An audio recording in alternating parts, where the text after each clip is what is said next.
familiar to Northside LDN, and we're back with the Jogo Latino podcast. Caramba, my boy, Dave. What are you saying, Dave? We are back again and live this time, not recorded. Obviously, on my channel it's recorded, but here we are live and direct on Northside LDN. What's going on, familia? I'm good, man. I'm good. I'm seeing a lot of my fan base talking a lot. You know what I mean? After the 7-1 whooping that we gave to PSV, a lot of my fan base are talking a lot when it comes to Real Madrid. They're not really fearing you lot. You know what I'm saying? That's what the fan base is saying, bro. I've seen the clips. I've seen the clips of that guy that you had on the stream. I think his name was Claude. I think overall, mate, looking at it, when you look at how Real Madrid and how we are playing at the moment, do you know what? It's not a foregone conclusion if we were to play Arsenal. It's not a foregone conclusion. We're not absolutely 100% going to be Arsenal. You need to be at your best, and we need to be at one of our worst performances for you to beat us. That's my view on it, personally. But looking at it honestly, Arsenal always have a chance against Real Madrid, depending on how you play against us.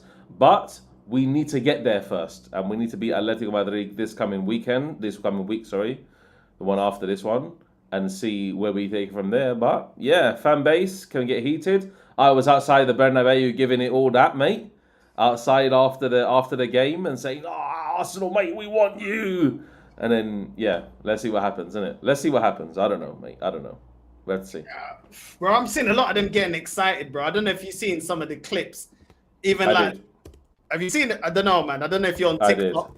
But this one here, bro, is buried. Say this, give us Real Madrid. Give us Real Madrid. Did you not see how we just dismantled PSV? 7-1, 7-1. And my boy Odegaard's back. My boy Odegaard is back. My captain's back. My captain's back. Is over for everyone. Real Madrid, Atletico Madrid, I don't care. We're going to smoke either of them. So back, people. We're so back. We're winning the Champions League. I'm not lying when I say this, give. There we go, mate. The usual, mate. The usual confidence. But you know what? We are confident on winning the Champions League. But do you know what? Real Madrid's confidence on winning the Champions League is a bit different, because when I see Liverpool, scumbag away to a win, and Barcelona a man down and beating Benfica, I'm like, these two teams have credibility behind them that they can go and stink out a result regardless. And that's sometimes you have to do to win the Champions League. So Arsenal could do the same. Arsenal could stink out a victory against Real Madrid. Real Madrid could stink out a victory against Arsenal. It depends on how it is. Because look at PSG versus Liverpool. You will never expect in your lifetime that PSG would absolutely destroy Liverpool, left, right, and centre, and then concede a goal. And that's it, isn't it? So who knows, mate? It's the Champions League. We can't take anything for granted. Every single team is in the same boat, and it's on the day. Styles make fights. And we'll have to see that, innit? We'll have to see that. I definitely think in you lot's game against Atletico, you gave chances. There were chances for them. Griezmann had a couple of chances to score. You did give opportunities, but that's the thing, bro. Like, we saw you guys against Stuttgart. Yeah, you should have lost that game against Stuttgart, but you still come out victorious. It's like, I don't know, man. Everyone gets anxious when they play Real Madrid. Do you know what I'm saying? It's like, I don't know, the pressure of playing Real Madrid, man, and it works into you lot's hands. You know what I mean? Bro, Alvarez's goal, bro. That was a bad boy goal. But this is the type of goals you have to score against Real Madrid. This is the thing, man. You like, teams know you have to be at your best, and you have to put away your chances. You miss too many opportunities, and you guys will get back into the game, and you guys just know how to rise on the occasion. I know a lot of people are going to look at it as 2-1 and say, "No, well, it's a tight game." But the thing is, your heritage, bro. You can't deny your heritage in the competition and who you are in world football. It works to your advantage, bro, even when things go sideways. I mean, it helped you win the Champions League last season without a strike. That's the truth. Last year, we beat Leipzig when we didn't have any right to beat Leipzig. Last year, we beat Manchester City. Same thing. Last year, we beat Bayern Munich. Same thing. Last time, we beat Dortmund. I'm guaranteeing across all those 4 matches, we didn't really deserve to win any of them, to be honest. We didn't really deserve to win any of them. Bayern Munich, they could have beaten us, very simple, if it wasn't for Josselu's magic. If it wasn't for, Dortmund not completely fluffing their lines, missing their chances. So Real Madrid have this have this thing about them where they're always going to be there or thereabouts. And it all depends on this Madrid derby coming up in the Metropolitano. I don't see anything more or less than, let's say, for example, a win to Madrid or a draw to Madrid as well. I don't think Atletico Madrid have the fortitude to beat us. I don't know, something about them. I don't think they can beat us. I don't think, maybe at home we'll see, but they're going to be up for the game. I know they're going to be up for the game. I know that for a fact. But Real Madrid will always be up for it. And when you're trying to come out, because Atletico Madrid need to win to even get it to extra time. So they have to come out at us.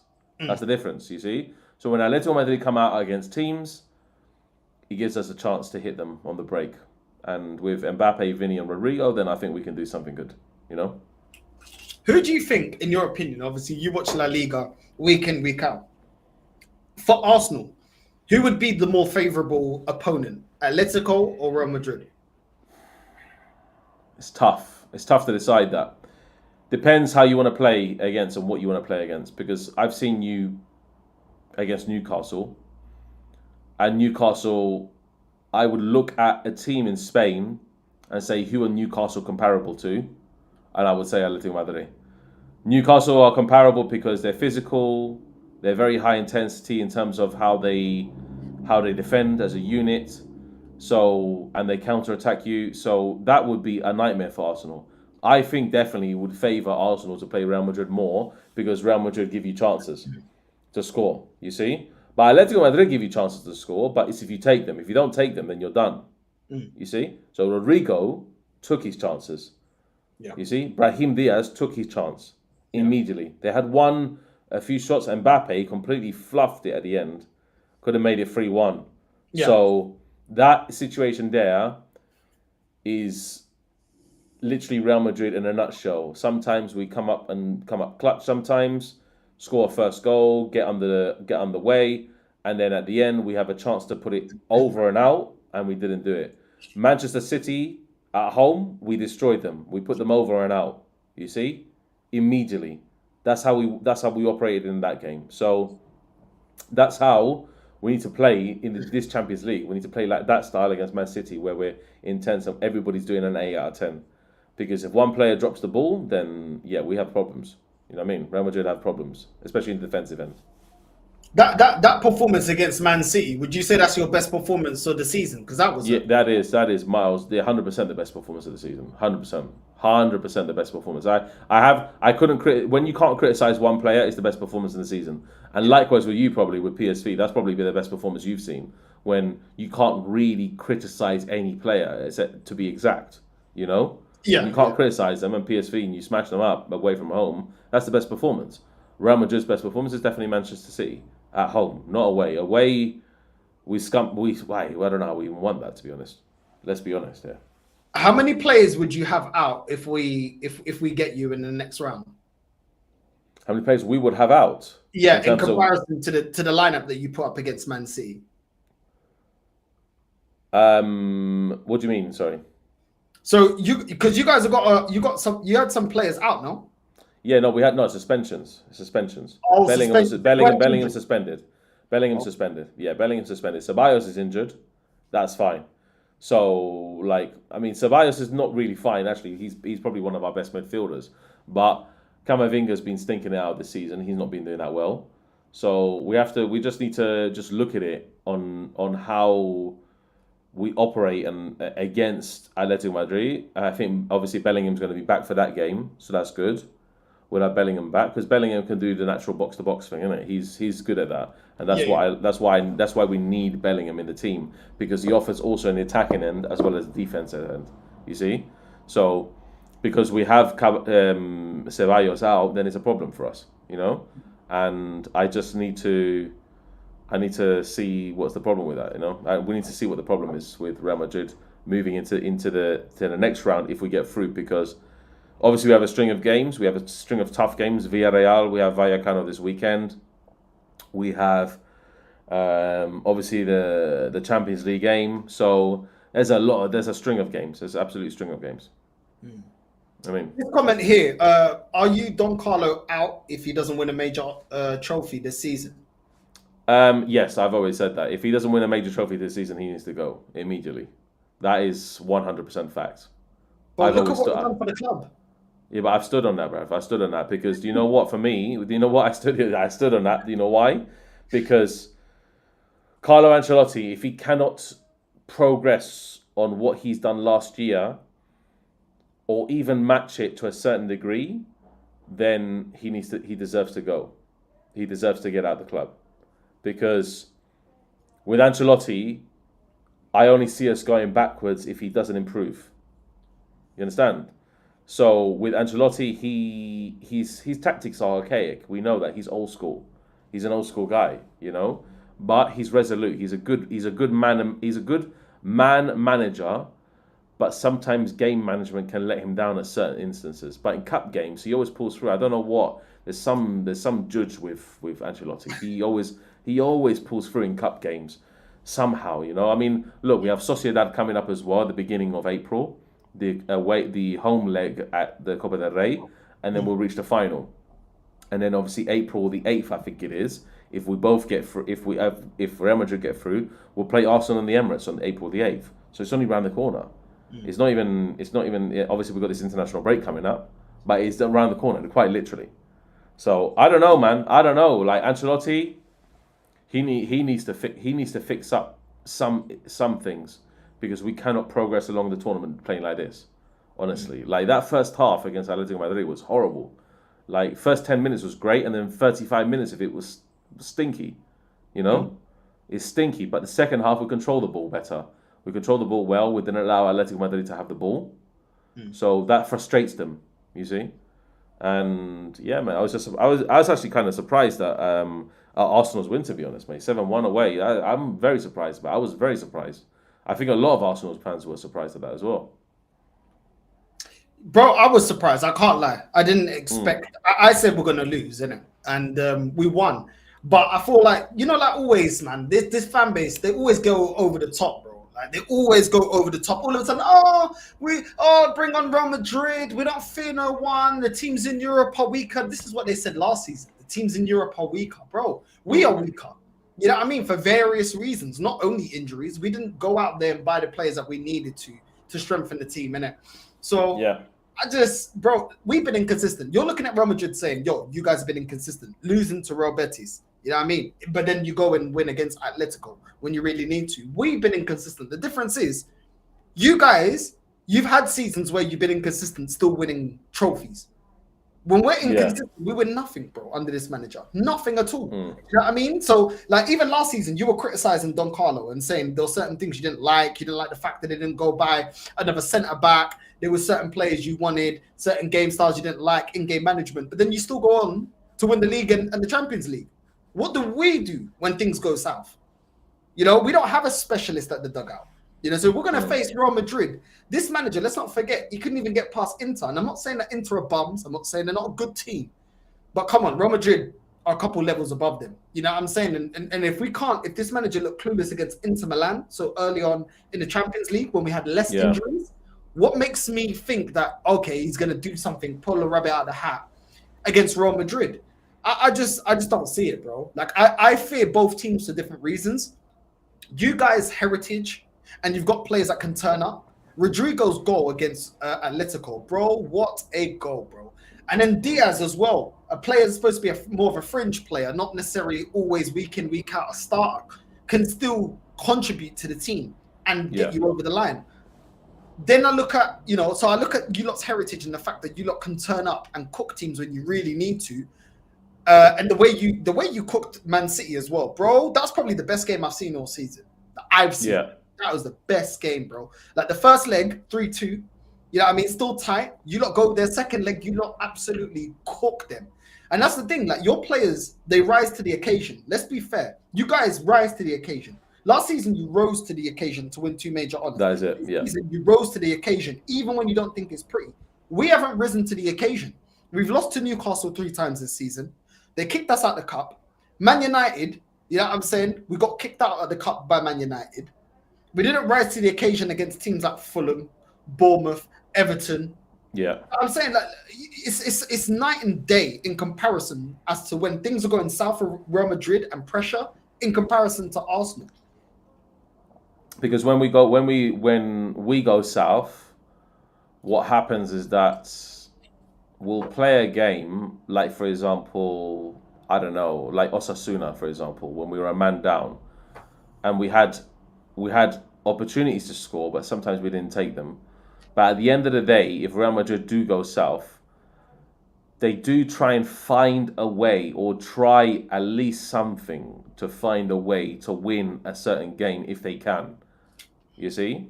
Real Betis, credit to them. They just shut up everything that we had to offer. Even when we were trying to press at the end. They just gave it their all. That's something that we're going to have to take this season.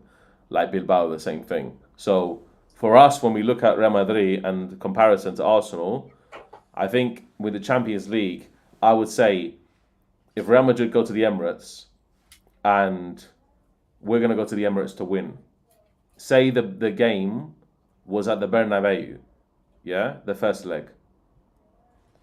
Arsenal will come to the Bernabeu to draw, at least. You see? So Real Madrid's first thought is to always win. Never to just go there and get a draw. But if we get it, because we have that mentality of, okay, we're going to go and win, then if we do get a draw, then it's still a decent result. You understand?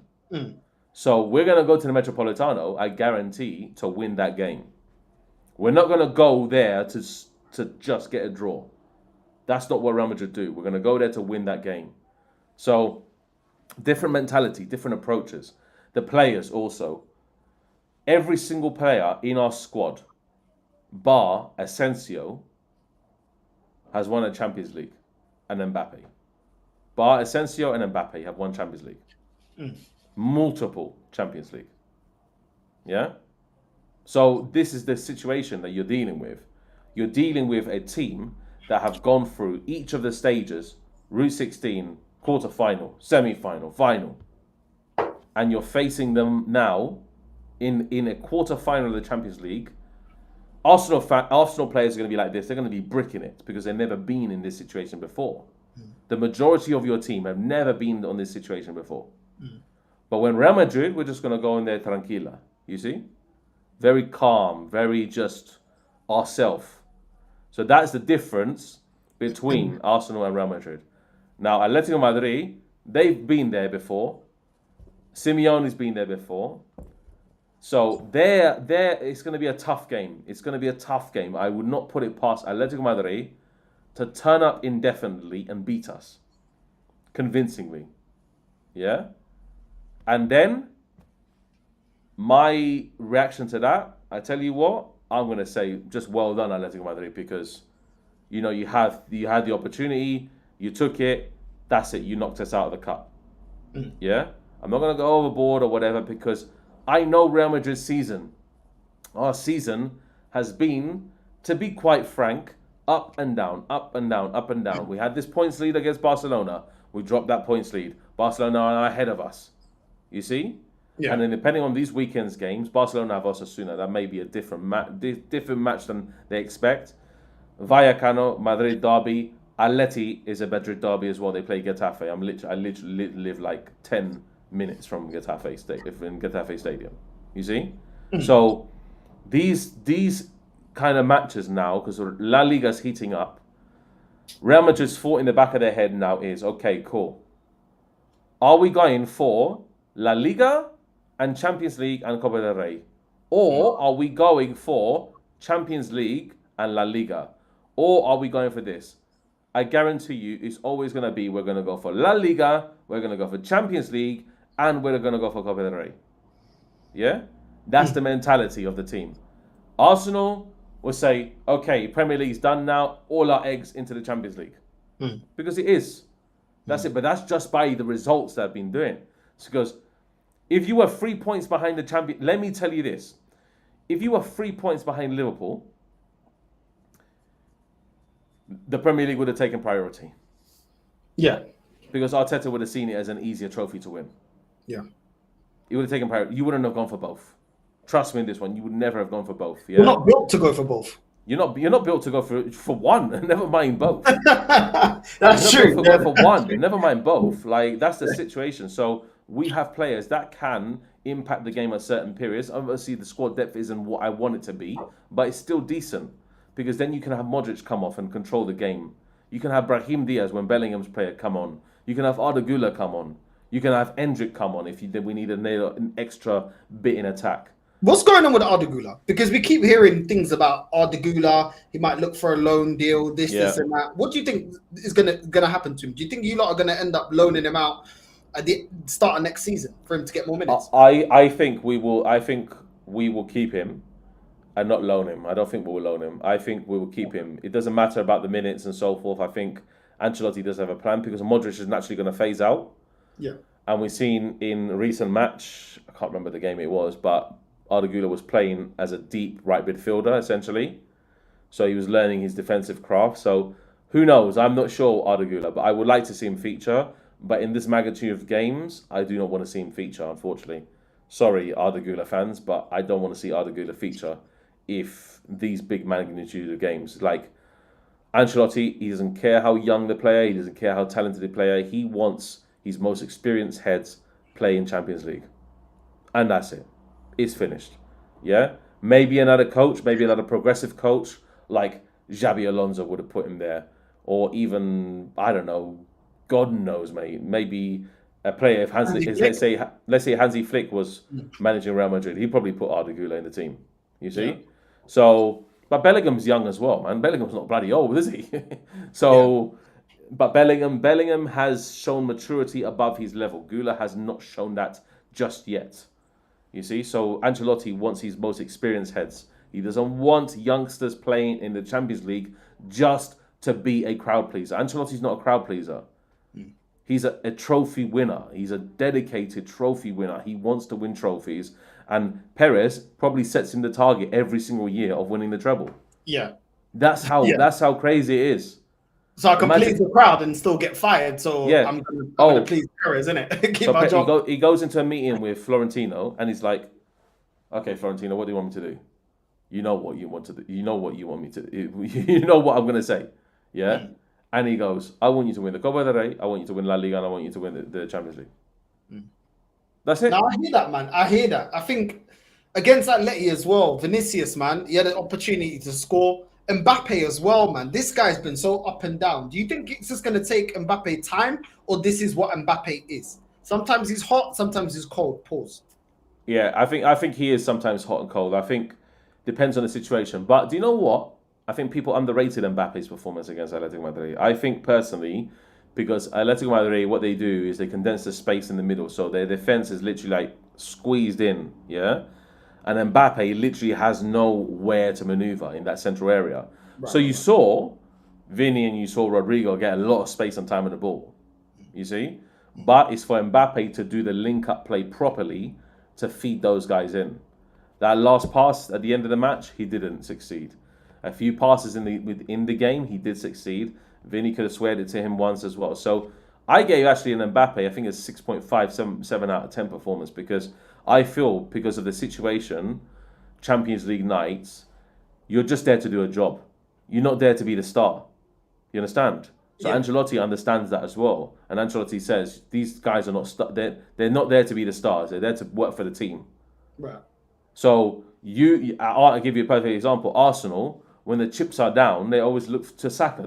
It's always the situation. Yeah. You realise the patterns of play, when the chips are down, you see a lot of attacking air opportunities come down that right-hand side when Saka's playing. Yeah. It's always that situation. They always overload the right-hand side because Saka's there. Yeah? But when our chips are down, we look to the team performance. We don't look to individuals. Mm. So that's the whole thing, even though Real Madrid are a bunch of individual players that can't work cohesively too much as a team this year. But Barcelona are the complete opposite. Barcelona, obviously Yamal, there's a lot of attacks, but Rafinha has the same thing. Yeah. You see? Yeah. So Rafinha has it, Yamal has it, and Lewandowski's in the middle. It's like, okay, cool. I'm just here to do a job. Let those guys be the stars. Let them just operate differently. Let Pedri distribute the ball nicely. Let Dani Olmo distribute the ball nicely. Yeah? And I'll pick up where the chances come Exactly. So We saw it against Benfica. Like Rafinha picked up the ball and just absolutely battered. You know what I mean? Just battered it in. This is the thing, yeah. You watched the game. You did a watch along. You did a watch along for it. I did a stress along, obviously, as a Benfica fan. And I knew, bro, look at this guy. I knew it was going to be stressed, yeah. One thing Benfica did show, though, you do get opportunities against them. You just got to make them count. When we played them earlier on in the season, we scored 4 goals, bro. 4 goals past Barcelona. That defense can get got at, bro. It can get got at, but you have to bury them. The problem is with Benfica, we don't have a defense that you can rely on. We're not an athletic in terms of defensively. We're all over the place. Antonio Silva's not been good enough. Otamendi's a liability. Do you know what I'm saying?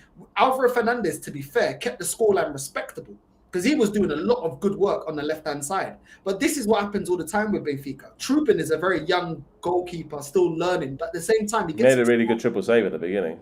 Very good triple save. But look how many opportunities we created against them. Yeah. Do you know what I mean? And it's just like, even when we defended against them, we frustrated them. Yamal as well. He wasn't cooking like that. No, he wasn't cooking. No, at all. Rafinha as well was getting frustrated a lot of the times as well. So we defended well. This is Benfica, bro. Come on, like these lot have got like what 40 million euros, 50 million euros to spend each transfer window. That's on average that they've got to spend. Like this ain't a team that spend big money. We sell for big money. But then a portion of that is given in the transfer. We don't invest massive money. When you look at VIDS, he was AZ Alkmaar's highest goal scorer. We bought him for like 15, 20 million euros. You know what I mean? Look at the players that we're bringing in. And I think we still expose that even though people are praising Barcelona for what they did against Benfica, it shouldn't have been that close. It shouldn't, because the weakest aspect of Benfica's team is the defense. And the fact that they were still struggling to score at least 2 goals, the opportunity, I think it was Rafinha in front of goal and just like truly I remember that, to do that. But the opportunities that we created against them, you know what I mean? It shows that they can get got at. We showed it in the first game. I know we bottled it in the end, 5-4, they came back. But we've shown the weakness in Barcelona, and that is their defense, bro. That defense, I'm not super impressed with that defense, bro. I don't know about you because you watch them week in, week out. But so I'm completely opposite. I think the defense of Barcelona is slightly underrated in terms of what they can produce as a defensive unit. Sometimes they just bozo moment, you know. Sometimes bozo moment. So, like Ubarsi, the tackle on Pavlidis was just crazy, man. Like you don't need to do that. Literally, that's bozo moment. But Araujo came on and he done a good job against Benfica. You see, so Araujo was usually the bozo gene defender in Barcelona, and then he comes on, he does a job. So I think overall, when I look at Barcelona, I'm telling you, they're gonna go far. I just see it. I don't know why. I feel it, but you know, I feel it in my fingers. I feel it in my toes. You know, that kind of situation where Barcelona route to the finals, Dortmund, Lille, they'll beat both of those teams, I think, comfortably. And then, they would have faced Bayern Munich or Inter. That's the tough one for Barcelona in the semis. Bayern or Inter. I think Inter will be the team they're facing. Yeah, because Inter's defense is just like a wall. You see. So Barcelona playing Inter, that's going to be a difficult prospect. But if they get past Inter, then do you know what? I cannot see any other team on that side bar Liverpool or Real Madrid. I can't see it, unfortunately. You know, as the defending like that though, Dave. Yeah, them running into a Liverpool eventually down the line, bro. I see problems, bro. I see problems because, like I said, the first game we scored 4. This last game, we had opportunities to score. We just wasn't clinical because we don't have that extra level of talent. Yeah, but bro, these man, maybe do you know what it is? Yeah, sometimes with teams, it's a different case in Europe compared to the league, innit? They may be playing one way in the league and differently when it's in the Champions League. I'm just going off base of what I could see in it. Liverpool, with that relentless attack, I think they can cause them problems. Even when Benfica kept targeting Balde's side, the left-hand side of the defense. They were looking shaky, bro. They were looking shaky, but we just didn't put them to the sword. And that's ultimately on Benfica. But I feel like in the Champions League, their defense can get got at if you're brave enough. They can get got at, but you got to take your opportunities. Yes, you have to, but the thing is, if you try and exploit that by overloading players when obviously their defense is down, then you see opportunities from Barcelona as well, because they have a rapid counter attack as well. They can just catch you on the break, and you don't even see it coming. Because you got Rafinha, you got Yamal, who's quick pace, you got Dani Olmo, who can deliver a pass like that, you got Pedri, who can deliver a pass like that, you got Lewandowski, who's super experienced at this high level. So there's so many different scenarios with Barcelona that they're not just one trade. You see, Real Madrid have one trade. They play decent control football, the controlling style ball. And if they get a goal and an opportunity, they will tuck it away. That's what Real Madrid do. But Barcelona, in the same match, you would see Barcelona creating 15 chances that Real Madrid will probably create 5. You see? That's how Barcelona are. So against Liverpool, I would see another rerun of PSG. But because Barcelona have quality, I think Liverpool will get outrun by Barcelona. I have to be honest. I think because Liverpool, when you're playing, this is why Liverpool are so ahead in the Premier League, because their style suits that league to a T. You understand? When Liverpool are high intensity, high press, high everything in terms of their output and just chances and creating chances against teams that can keep the ball, you ain't gonna have many chances. You understand? Yeah. So a team like Barcelona, who can keep the ball really well, yeah. But the thing that I see about Liverpool is Barcelona's high press. Remember before they got a man sent off, their high press was crazy against Benfica.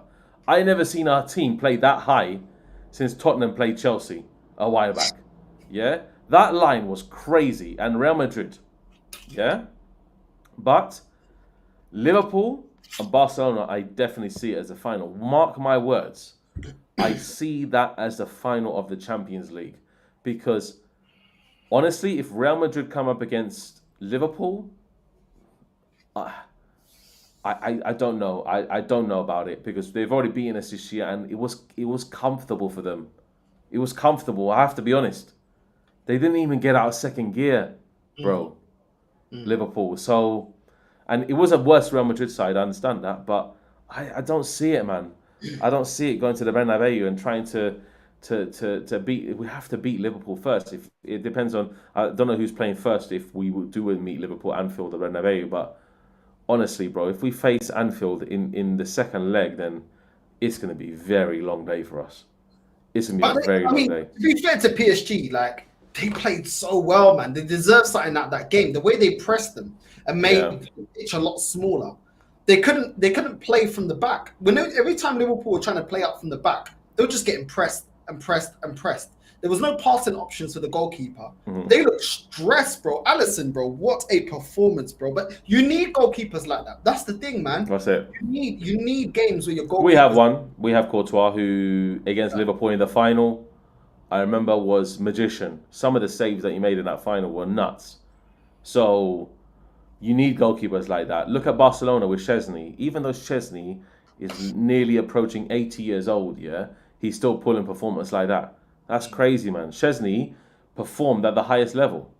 He's performed at the highest level, European elite level. So Szczesny is an experienced keeper. Courtois is an experienced keeper. Alisson is an experienced keeper. Raya is not an experienced keeper in this situation. You see? Even Martinez for Aston Villa is an experienced keeper. Highest level World Cup winner. You understand? Another one we had at Arsenal. Exactly. So this is the situation. Inter, yeah, have experienced players. They know how to get the job done. Yeah? Bayern Munich have experienced players. They know how to get the job done. When I look at the whole unit of different teams, yeah, at this level in the Champions League, all of these players have experienced players that know how to get the job done, bar one team. And that's Arsenal. Arsenal, yeah. Because you don't have experienced levels who's played at this level before. Let's be honest. None of them. Zero. But they'll become world class together, Dave. Apart from Havertz, maybe. Apart from Havertz. Or washed out Jorginho. Or washed out Jorginho, exactly. But these are the ex-Chelsea man who that's it, won the Champions League, innit? So that's how it is, man, sometimes. But yeah, man. You have them, but they're not the ideal players, isn't it? That's the thing, man. That's the thing. I don't know if you saw Ruben Amorim in his press conference. Brother. Let me tell you something. Yeah. Go into the press conference in a second. Yeah. My God, I done a watch along yesterday to that match. I switched it off. Brother, I started with a starting 11. Yeah, 3 hours before the match. It's like 2 hours before the match kicked off. I say, okay, this will be a good time for me to get Sociedad and absolutely pump them. Yeah, Sociedad are just as bad, by the way. I tuned into that match. Honestly, I could not stand watching it after 10 minutes of the game. It was so shambolic. Amorim, he's Manchester United. I do not care what any Manchester United fan says to me. Any Manchester United fan can say it to me, whatever, yeah? That guy, yeah, regardless of what he's done for Sporting or whatever, Amorim is absolutely trash, mate. Yeah? Because for a manager to not realise that your team cannot play a three at the back formation, just revert to a four at the back, let them play their football, let them get into some respectable position in the Premier League, and then when the season finishes, go to a back three. That's what's happening. Because maybe Man United will go through. But let me tell you something. Even if they reach a semi-final, yeah, you are going to get absolutely shambolically embarrassed by Athletic Bilbao. Yeah? Bilbao would absolutely dismantle you left, right, and centre. So Manchester United, honestly, you're lucky you have the worst of La Liga team, mate. I tell you, Sociedad, I don't even know how we only scored 1 goal past them. Yeah? Sociedad are just shit, man. Shit. So as a manager of a team, just revert to type, at least for the season. So they can play as a unit, at least. Not just, okay, cool. Three at the back.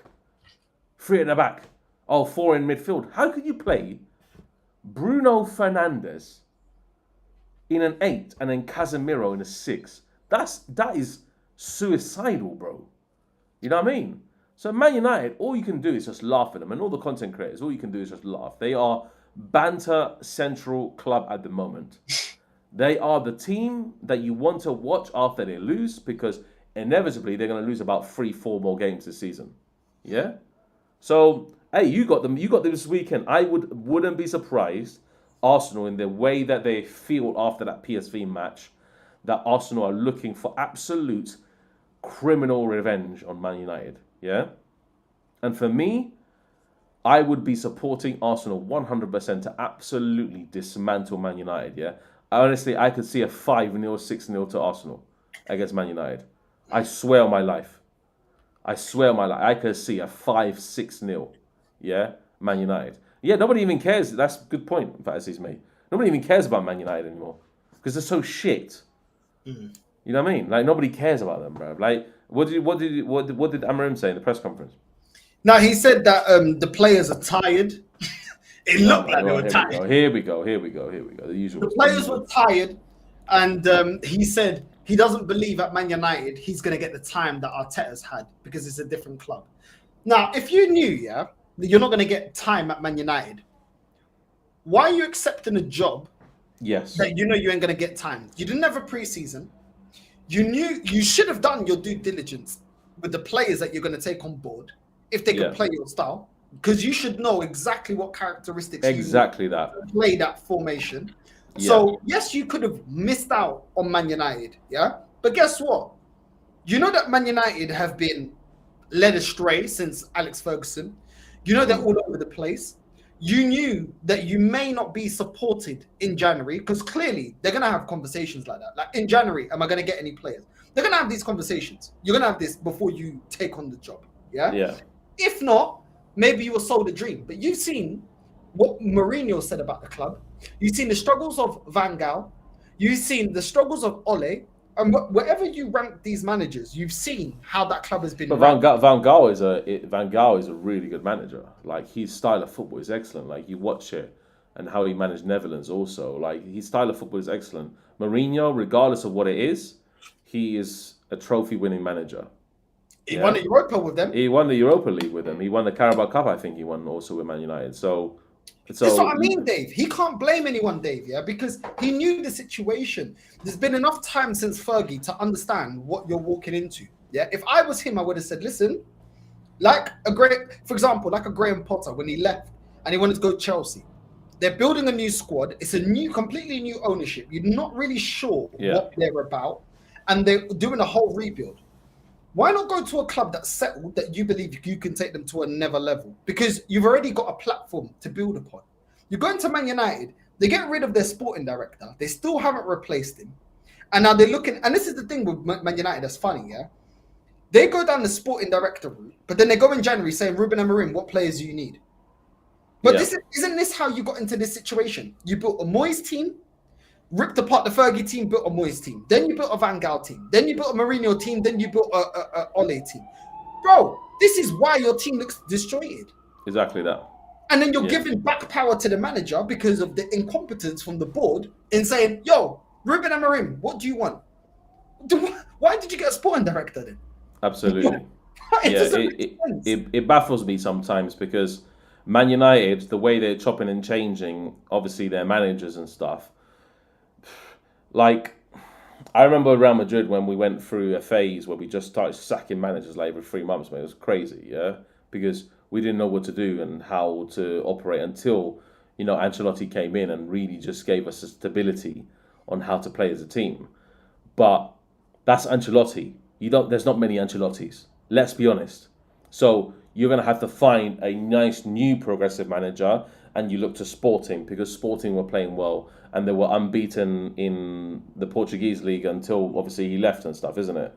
Amorim's team. So when you look at that and how he comes in and completely takes apart the scrapbook, because I've got to be honest, and I don't know what Man United fans think about this, and this is a wild, wild statement. I honestly preferred watching Man United under Ten Hag than Man United under Amorim. I've got to be honest.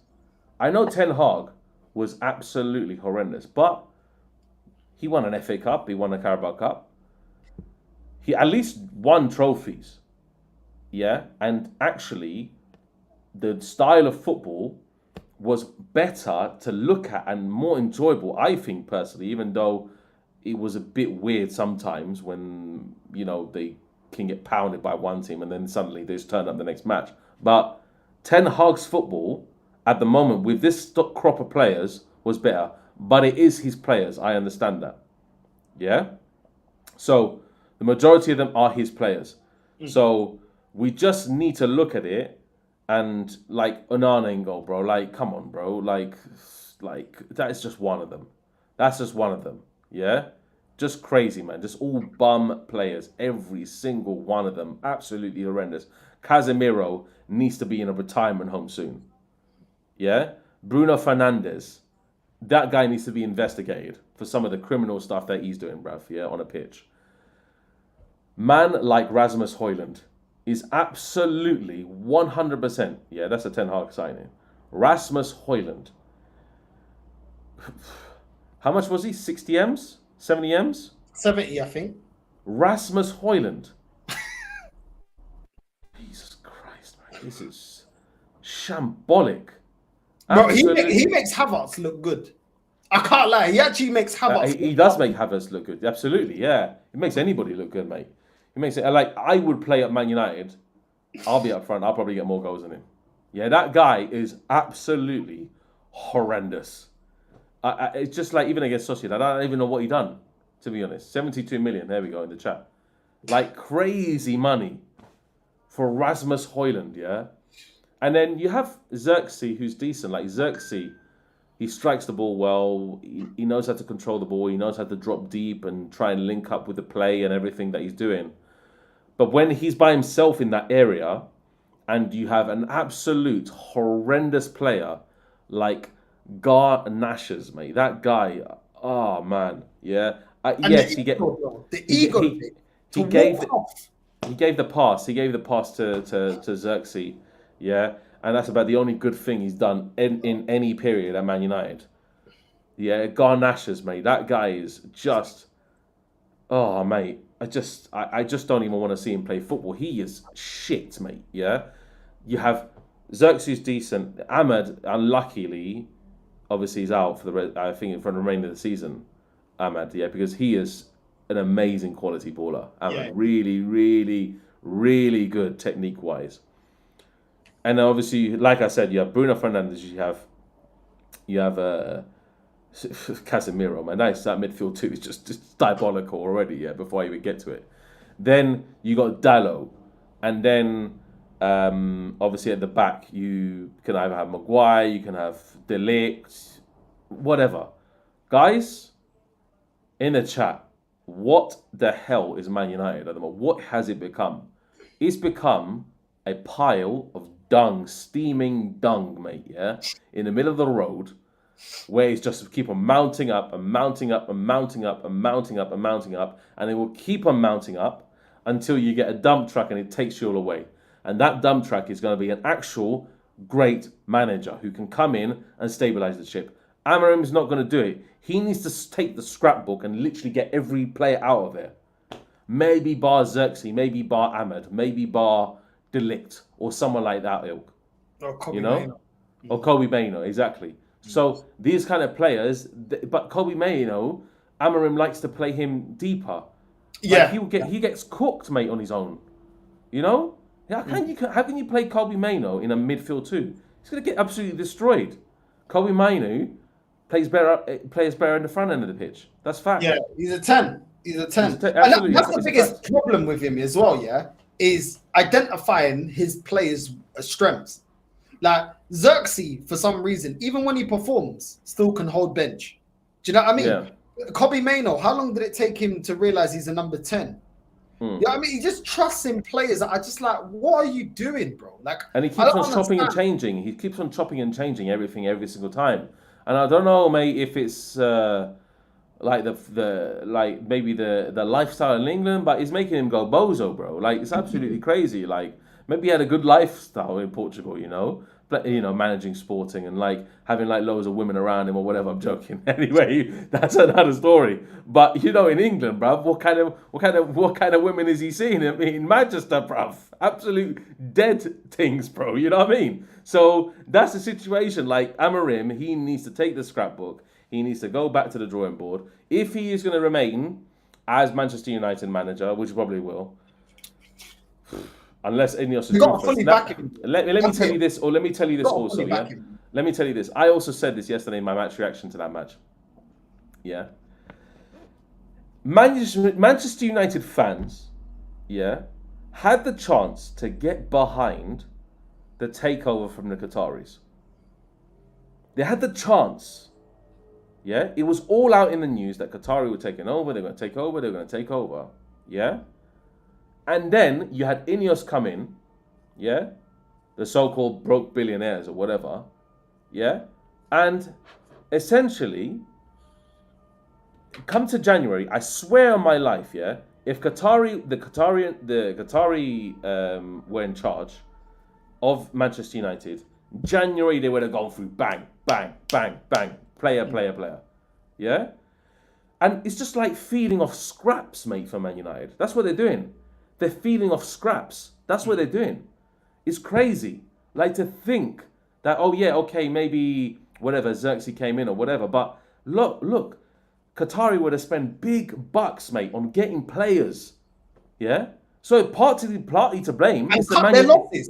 Because these man, let's not forget, they were holding on for like 70 M's for Garnacho. Bro, cut your losses. 50 M's, 40 M's, cool, good back. We need to get you out. You know what I mean? One thing I will praise, Arsenal for. When the ownership, I didn't want Arteta, you already know this. I don't rate Arteta, I didn't want Arteta. I will give Arteta praise, for somewhat stable in the ship. Yeah, he stabled the ship. Now, 8th and 8th for me, for a club like Arsenal, is a sackable offence. Yeah, let alone Man United that are a bigger club, yeah. But he stabilized it and he grew upon that. yeah, we cut our losses in certain players. We cut our losses. I do think we could have at least got something for Aubameyang. I think we could have got something. Exactly. But at the same time, the club saw, this is not a stable foundation in their aspect to build a team that can compete. Cool. We have to own that we effed up. And certain players were not going to get the valuation that we place on these players. Okay? Yeah. So you take the hit, and then if this is the manager you want, you have to back it. There is no point bringing in a manager you're not going to support. What is the point? You're bringing him in to put his style of play, to play the players that he wants, whatever, and you're not backing him. January, they could have done at least quarter of the work they would have done in the summer. Yeah. Cut your losses. Yeah. Cut your losses. They're cutting jobs. Their ownership, Dave, is cutting jobs of regular staff to save £2-3 million. Yeah. And how much would you've got in return if you just sold Garnacho? Yeah, for 40 exactly that. It makes no sense, bro. Yeah. So that is it, bro. That is it. So that is exactly it. That's what I mean. Like their management at the moment, in terms of Ineos and how they're doing things in terms of like the financial, sporting, whatever, like the financials behind the sport and everything, and obviously wages and everything that it's crazy to me. It's crazy when you would have had, and I say it again, Man United fans, I say it consistently again, I'm telling you, it's your own downfall for supporting, for going against, all the weird Man United fans. Oh, Qatari, oh no, rights and all this stuff. No, we don't want them in. Bro, they would have absolutely gone through the book and gone, okay, cool. Hey, what do you want? 200 mil for this player. Cool, bruv. On the checkbook. What do you want? 100 mil for this player. Okay, on the checkbook. Do you know what, Real Madrid are in a fortunate position because we generate so much money. Obviously, we spent a lot in the stadium rebuild. That's facts. So, kind of like Mbappe for free, Endrick. That's good business in terms of what it is. But this summer, I want to see us spend big. If we don't spend big, we are finito as a club. Man United, in summer, if they do not spend money, they are finito. They are finished as a club. Man United, they need to spend at least 200 to 300 M's in the summer. If they do not do that, they are done. It's finished. Man United are going to go into this never-ending loop again. One more season and one more season and one more season. So, whatever the case is, and look, Amorim, even with this crop of players, should be able to finish in the top 10. Come on. Let's just look at it. Ange, it's same thing with AZ Alkmaar, yesterday, Diabolical. Once again, Ange should get the sack. Because if he cannot finish in the top 10 with this crop of players that Tottenham have, he deserves to be sacked. It's unforgivable. Same as Man United fans. Man United fans are more demanding. But... Are they? It sounded like... Oh, yeah, that's true. Actually, they're not actually, because they're like, oh, okay, give him time. Bro, let me tell you this, If Amorim came into Real Madrid and we were 15th, hey, Perez would have gone into his dressing room at half-time and say, guys, I'm sorry, I'll manage the team from now on. Because Amorim, the caretaker, bruv. We will get anybody. Get the caretaker for the rest of the season. Imagine Real Madrid 15th in La Liga. Yeah, but Dave, they'll say, oh, but everyone can't beat Real Madrid. But then you look at the state of Atleti that tried to be. It doesn't matter. Gone. Yeah, I'm saying. Barcelona. Do you know what it is, Dave? Barcelona, £1 billion in debt, selling off their best assets, selling off their rights for numerous years. They get Xavi. What does Xavi do? Delivers the league title, bro. This is a manager that's a novice because he knows what the accountability is, Dave. He knows he ain't going to get away with it. And then then delivered nothing and then they got sacked. Then he stepped. Man goes, do you know what, The job is just too much. It's constant pressure. This is Barcelona, bro. Come on, man. It's not the... Listen, Barcelona, you're a huge club. You're a massive club. You're bigger than Arsenal. Listen, I understand all of it. But you're not Real Madrid, innit? even he understands. Look, yo, listen, it is what, isn't it? Like I can't take it any further. But Man United should have. Imagine if it was Arsenal or Man United £1 billion in debt. We would sit there, make excuses, give justifications, say that we need to get behind Bruno Fernandes or Odegaard. Look at the mentality difference, Dave. They effed up with their president getting them into that situations, yeah? Going away from the new camp and the players coming from La Masia and buying all these players didn't work out, getting Grealish thinking it's going to work out, didn't work out. And look at the different approach, bro. Do you know what I'm saying? But in England, it's all like, oh yeah, but they're trying their best. Oh yeah, but this, but that. Just support the club, bro. £1 billion in debt. £1 billion, bro. Arsenal spent almost $1 billion, bro. And look at us. Do we look like we're going to win the league? Yeah, it's crazy. Does it look like Arteta is going to get sacked? No. Bro, that's the difference, bro. This is why I can't stand it, bro. Yeah, it's crazy, man. Like, it's crazy. Like, look, like, I'll just give you a prime example, yeah? Benitez, 2015-2016 season, yeah? 18 matches played, yeah? 11 matches won, 4 matches drawn, 3 matches lost. Sacked, bruv. Yeah? Done, bruv. You played 18 matches, you got... The man didn't even last fucking few months, bro. You know what I mean? The man had a 74% win ratio, and he still got sacked. It's crazy, man. To think, yeah, La Liga this season, yeah, with Real Madrid, we lost 4 times, yeah. It's okay, but, well, it's not okay because 26 games played, yeah. I tell you what, you go absolutely... Perez will not keep you in a job if you're halfway through the season and you've lost 3 matches. That's it, it's done. You're finished. That's it, it's done. It's done, bruv. You cannot do it, bruv. You know? Brother, yeah, Capello got sacked as well, mate. It's like crazy, man. Like, these guys, bro, like, these are elite managers. They got sacked, mate. Yeah? Yeah? Capello. It don't matter if you won major honours. You're out, bro. Yeah, you're out. It doesn't matter, bruv. Benitez, Champions League winner before. Hey, sacked, mate. Yeah? Ancelotti. What? It was kind of, they said he left, but I don't know, mate. Perez, he does the thing, yeah? But Zidane obviously chose to leave. Yeah? Chose to leave. That's fine, mate, because Zidane was like, okay, I'm not taking this anymore, mate. Zidane had immense pressure on his back. You see? So the treble winning Champions League side behind Zidane, bro, that what kept him in the job. I'm telling you. Win the Champions League, you're done, mate. You know? Bro, that's what I'm saying, man. That's crazy. Like Man United, they need to sack him. Winning the trophy, bro. Conte's been sacked. Laurent Blanc at PSG's been sacked after winning a trophy. Capello, yeah, I'm saying Roberto Di Matteo, mate. Roberto Di Matteo, mate. Yeah, exactly.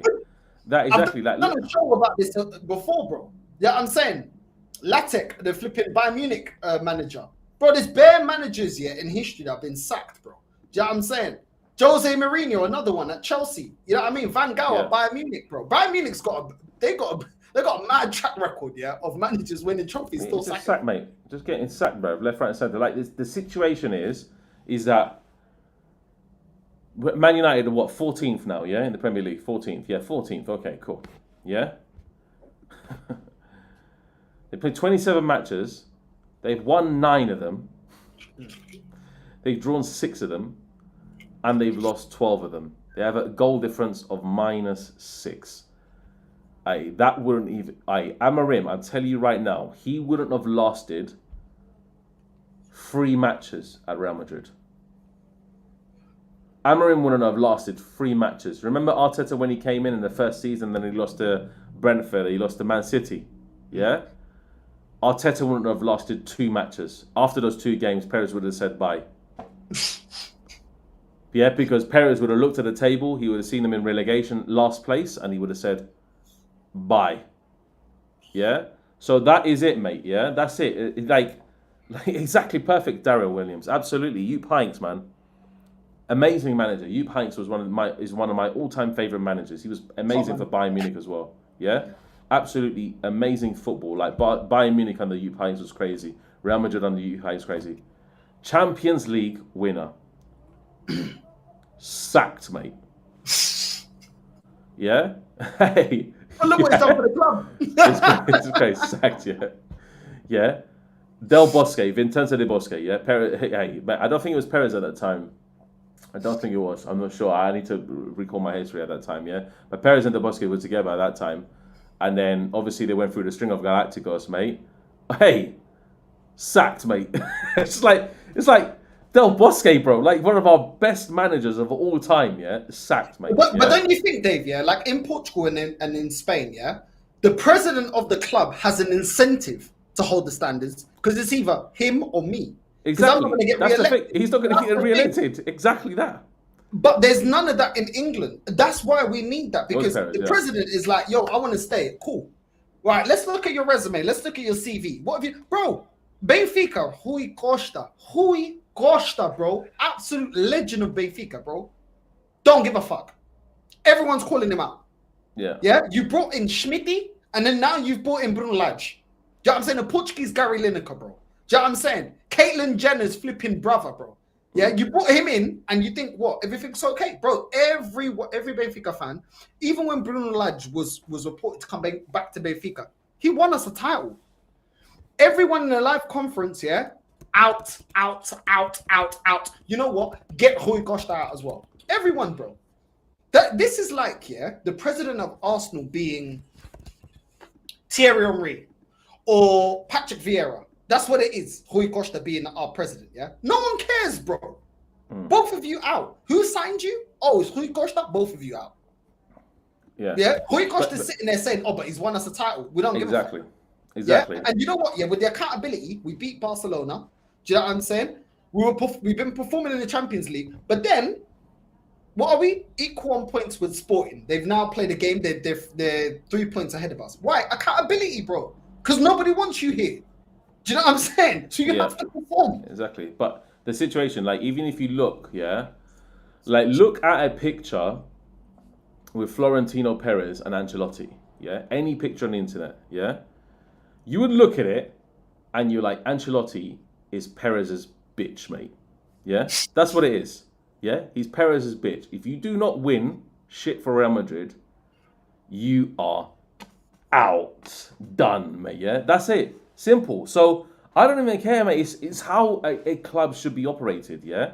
Because Arteta's getting so many years. I say, hey, Perez, I tell you what, he better not step foot into Arsenal, mate, as a overseeing director of Arsenal, bruv. He will fucking take the whole thing apart and he say, look, you tell you what, Arteta out, bruv. Everybody out, mate. Yeah? North side out, mate. Everybody will be gone, yeah? If Perez was in charge of Arsenal, trust me, everybody would be gone, mate. He'll be sacking managers every single 2 months. Trust me, yeah? That's what happened, mate. That's what happened. So, honestly, Arsenal, with the situation with what we were talking about? We were talking about Ancelotti, yeah? The situation with Ancelotti is that he like, if he doesn't win a trophy, he's done. Amorim should be exactly the same, yeah? Because I tell you what, something about Man United. Manchester United, in terms of how they are as a football team, as an institution, their standards should be here. Yeah? Instead, their standards are here. Below. That's it. So... Dave, do you know what it's like? It's like dating a girl, yeah? There's so many girls I dropped in my life, yeah, when they're on phase 1. They're actually on 0.5. They weren't even on phase 1. And I saw certain things, I said, out. That's out. You know what I'm saying? You got to go. I'm not even giving it. Do you know what I'm saying? Not giving it time. Phase 2. Phase 2, I was already like, yo, the end is near, you know? The end is near. You know, in your head, Dave, yeah? You're like, you're on your way out. You know what I'm saying? If you continue, yeah, one more time, and then, you know, instead of losing the game, they freak out on a day or something like that's it, out next Exactly one. That, mate. Exactly that. Yeah, exactly that, bro. That's how it is. And women are the same, bro. Like, women in the first phase, they're like, oh, yeah, I accept everything. Phase 2, where's this going? Phase 3, we better be planning for the future. Phase 4, you promised me all this. Out. Yeah. Out. Exactly. I don't want to be with you no more. You promised me kids, or you promised me a better life, or you promised me a business, or buy a house. Women are the same, bro. Try to tell a woman phase 5. You go promise her, yeah, I'm gonna do this, I'm gonna do that, we're gonna do it, and you don't deliver. See how long she stays with you. It's exactly. true. That's it. It's either side. reciprocated both sides, isn't it? That's Both it. sides. That's it. It's both sides. So like the both sides in terms of a football club is the manager, and it's also the owners of the club and the players. Yeah. So, but the players cannot deliver unless the manager is actually of a decent level. You know. But you just look at for example Eddie Howe in Newcastle. Yeah, he probably has standards, but they haven't set him such bigger targets. But he's probably meeting the targets, if you would say it. You know what I mean, Eddie Howe. So like, I don't know, like Emery, bruv. Emery, like that's a perfect example, yeah, of a multiple European trophy winning manager. Emery. And Aston Villa probably has set him targets. And look where he's taken Aston Villa essentially last season. This season they've fallen off a little bit because maybe the demand of the schedule and everything. But he's recruiting players still. You know what I mean? Asensio, he's recruited Rashford. You know what I mean? So I don't know, mate. It's like it's very weird. Like these managers, they need to be held to account. But Emery, yeah, he wasn't given enough time at Arsenal. Why? Like this guy, just shy of top 4. The next season, I'm guarantee he would have got you into top 3. Yeah, 100%. Guarantee you would have gone to top 3. Where did he take over Villa? They were like they were towards the relegation zone. Exactly. So like he would have taken you guaranteed into top 3 the next season. Because let me tell you something, he wouldn't have got rid of Aubameyang. Aubameyang was his star player, bruv. You know what I mean? Like he wouldn't have got rid of Oba. He wouldn't have got rid of Özil so quickly. You know, so like all the players that fell out with Arteta after they won him a effing FA Cup, yeah, he's just like, okay, cool, we'll just start from scratch again. No other team would get that luxury. No other manager, would get that luxury because he's a yes man, and that's it. Simple. Same as Amorim. He looks like a yes man. He looks like one. He'll be like, okay, cool, don't worry. You know what I mean? Oh, the cups are not super important. The league, we're gonna win the Premier League.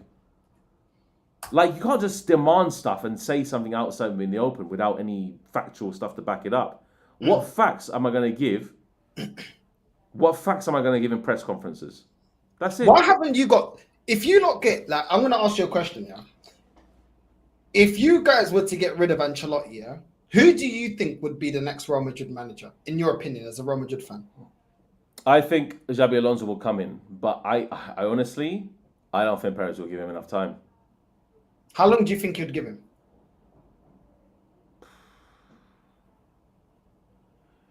Okay, if he's played half the season, which is 14 matches, and he's lost a few games, he's going to sack him.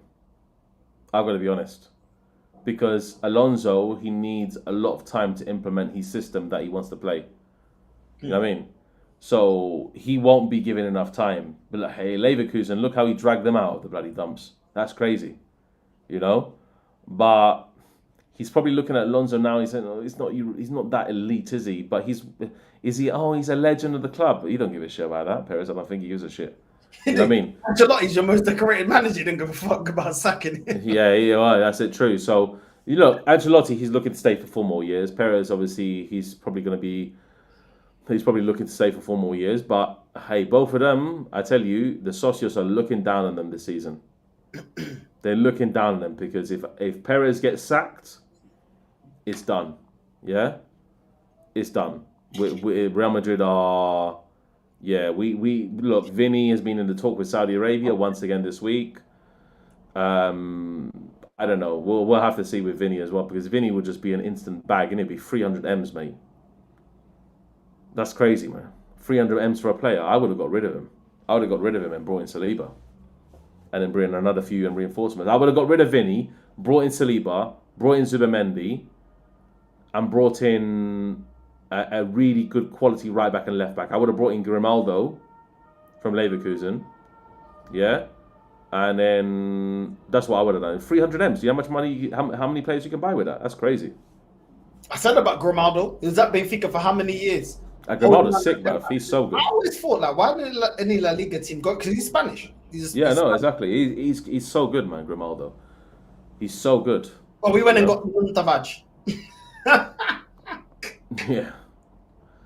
That's good. Don't worry, mate. Don't worry. We're decently in the left back situation. Like Mendy's decent when he wants to play well. Like Mendy's actually a decent player. Like I've underrated Mendy, but sometimes he's just the most bozo moments in the history of mankind. You know. I don't know, mate. Like Vasquez is the main problem. Right back is the main problem. Like Frimpong could be there. Like honestly, Timber would fit fucking Real Madrid. Timber would fit Real Madrid. Like any good, decent quality right back in the world football. There aren't that many, to be honest. There aren't that many. So I don't know. We have to see. I like Frimpong, but Frimpong is also a very attacking right back as well. Yeah. You know what I mean? Where Timber defensively is solid, but he can go forward and not forget his defensive duties. Yeah, He's exactly. Very good. Yeah. Hopefully you're not scouting for Real Madrid because Timber and Saliba leaving on defense. It's a long day. Yeah. It's a long don't worry, mate. No, Timber's not coming to Real Madrid, but Saliba is. Eventually he will come. Eventually. There you go. Exclusive. Bomber. Yeah, I've got the bomber, mate. I've got the bomber exclusive from Perez himself, mate. I met him yesterday, innit? We went for dinner, mate. We went for dinner. I said to him that Real Madrid better win the Champions League this season. Otherwise, yeah, I'm going to be outside the Bernabeu and giving you absolute havoc every single day of your life.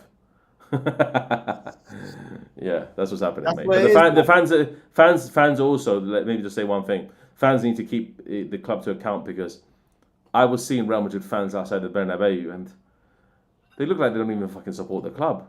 Like I was shocked, mate. Like the fans outside the Bernabeu, they looked very bland and very bored and like, oh, they're going to Champions League match. Oh, it's another day at the office. You know what I mean? That's how they looked. Real Madrid fans. They look really bored, man. They look really bored. Like they didn't have no like I went to a few of them and I said, oh, Vasquez, like get him out. I said, no, Vasquez. One of them said Vasquez is a beautiful player. I said, what are you smoking? One of them said Vasquez is a beautiful player. Is this Spanish fans or this like? It's a Spanish fan, yeah, Spanish fans, yeah. Some of them did want Vasquez out, to be honest, but one person said Vasquez is a beautiful player. I looked at him. It was a him as well. I looked at him. I said, "Estás loco, mate? Are you fucking crazy?" He looked at him like cara de culo. Estás loco? Are you absolutely crazy? Like, what are you talking about? Vasquez is beautiful. Beautiful where, mate? Like his hair receding, everything's wrong about him. What's so beautiful about Vasquez, apart from the fact that he just makes up the numbers on the pitch? If you want a good-looking player, he can take Calafiori, innit? Yeah, mate. Yeah. God help us, mate. Aye, mate. That's mad. Now, listen, big up Dave, man. Make sure you're subscribing to End the Stream, Dave. The link is in the title. Dave, what you got coming up, bro? Tomorrow I am doing the Barcelona match. Live watch along or hate along again, mate. Hopefully, I don't think Osasuna can beat them, to be honest. And then I'll probably do Atletico Madrid after. So I think it's Atletico Madrid in the evening against Getafe. That's a tough match for them. That's on Sunday. That's 2:00. Barcelona is tomorrow. Let me see Barcelona. Yeah, Barcelona is tomorrow at 9:00. That's a late one, late kickoff. So, guys. Live hate along to Barcelona's game against Osasuna. And then I'll be back at the stadium on Sunday, mate. I'll be back at the stadium on Sunday in the Bernabeu. So, yeah, I'm still trying to locate a ticket at the moment. You confident against Rayo Vallecano? Yes, it's a Madrid derby, but I think we'll smoke them. Yeah. Like, Atletico Madrid have the tough Madrid derby. They have Getafe. That's a tough one. That's a very tough one. So, and you have Man United, mate. That's a good match, you know. When is Man United game? Saturday or Sunday? Sunday, innit? Sunday. Super Sunday, innit? Yeah. It's the same. It's a 1 hour after Real Madrid start kickoff. So, I'll probably tune into that after Real Madrid match is done, and then we can do it, mate. Hate along, mate.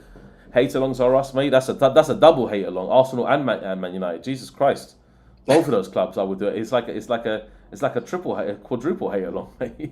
That's it, man. It's like a Twix. You know what I'm saying?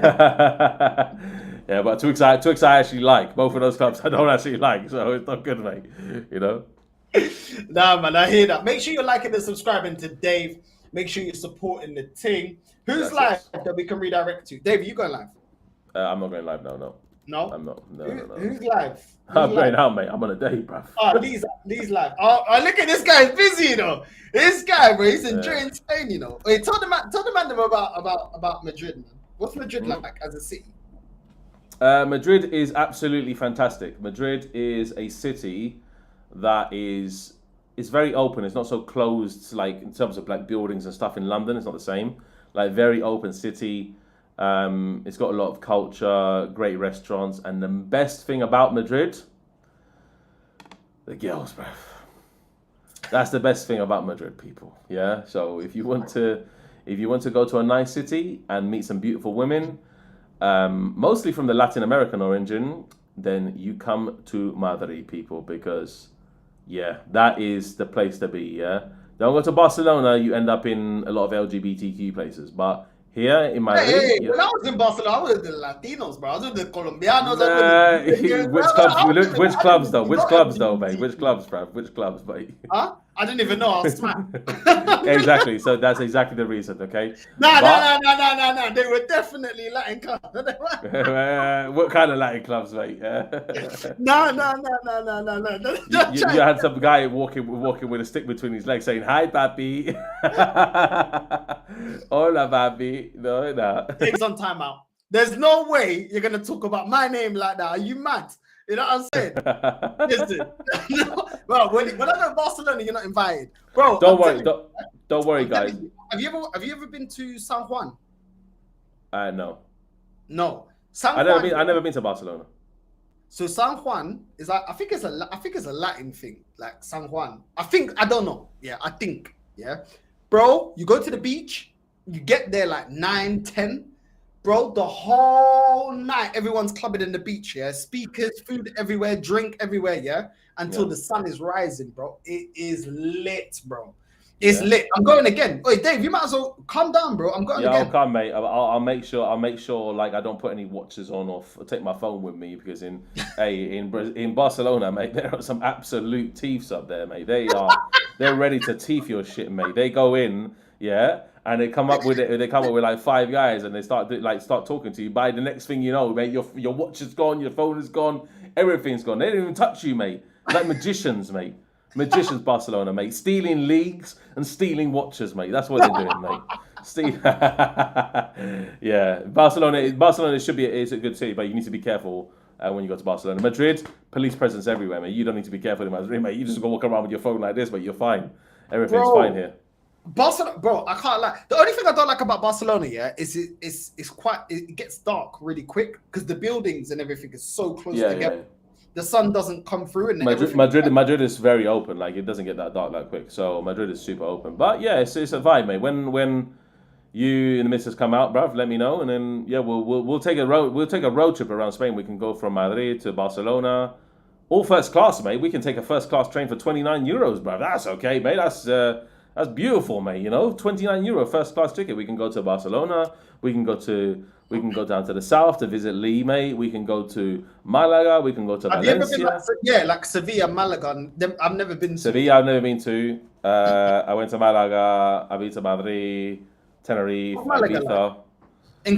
Malaga's quiet. Malaga's quiet. It's a quiet city, but it's nice in terms of like. How it's built, and it's built on the sea and everything, so it's nice. Malaga's decent. Yeah. Is it like a of the UK? Yes, more like a Plymouth of the UK, I would say, like a Plymouth. Yeah, like out in the open, but it's decent. Like it's out in the south, like really nice. But it's obviously got the Mediterranean, so it's nice, you know. So I think hopefully, mate, like when you come out here, mate, with the miss, we'll just go out, mate. We'll just go out everywhere. We'll just go out everywhere, bruv. We'll just take first class train tickets everywhere, mate. That's it, mate. Like no €250 for first class train tickets. You know what I mean? That's the situation. Nice and relaxed train. You sleep all the way there, and then you go out clubbing, mate. That's what happens, you know. Club to the morning, catch the train back to Madrid. That's it. I hear that, man. I hear that. Listen, Dave, if you got to jump off, no problem. I know Owen wants to join. Oh, there he is. Yeah, this guy, he listen on backstage and starts dissing my city, man. Absolutely. Yeah, I have some words for you, man. But it's not words I want to use while I'm in I think your mic is not connected, bro. Just one thing. Yeah, your mic is moving mad, bro. Yeah, You know what, bro? I'm tired. You know what? This is the one thing I don't like about this new app. This. I have to always like. It happens to you too now, sir. Every time I'm watching your streams, like you literally have to fix it yourself because sometimes, like if you forget, you think it sounds like you're underwater and stuff like that. Man. Blame Dave because he showed me this app, and in the first place, he showed me it. I'm not gonna lie. I will still take this one over StreamYard because the whole graphic is better, man. I'll say that for sure.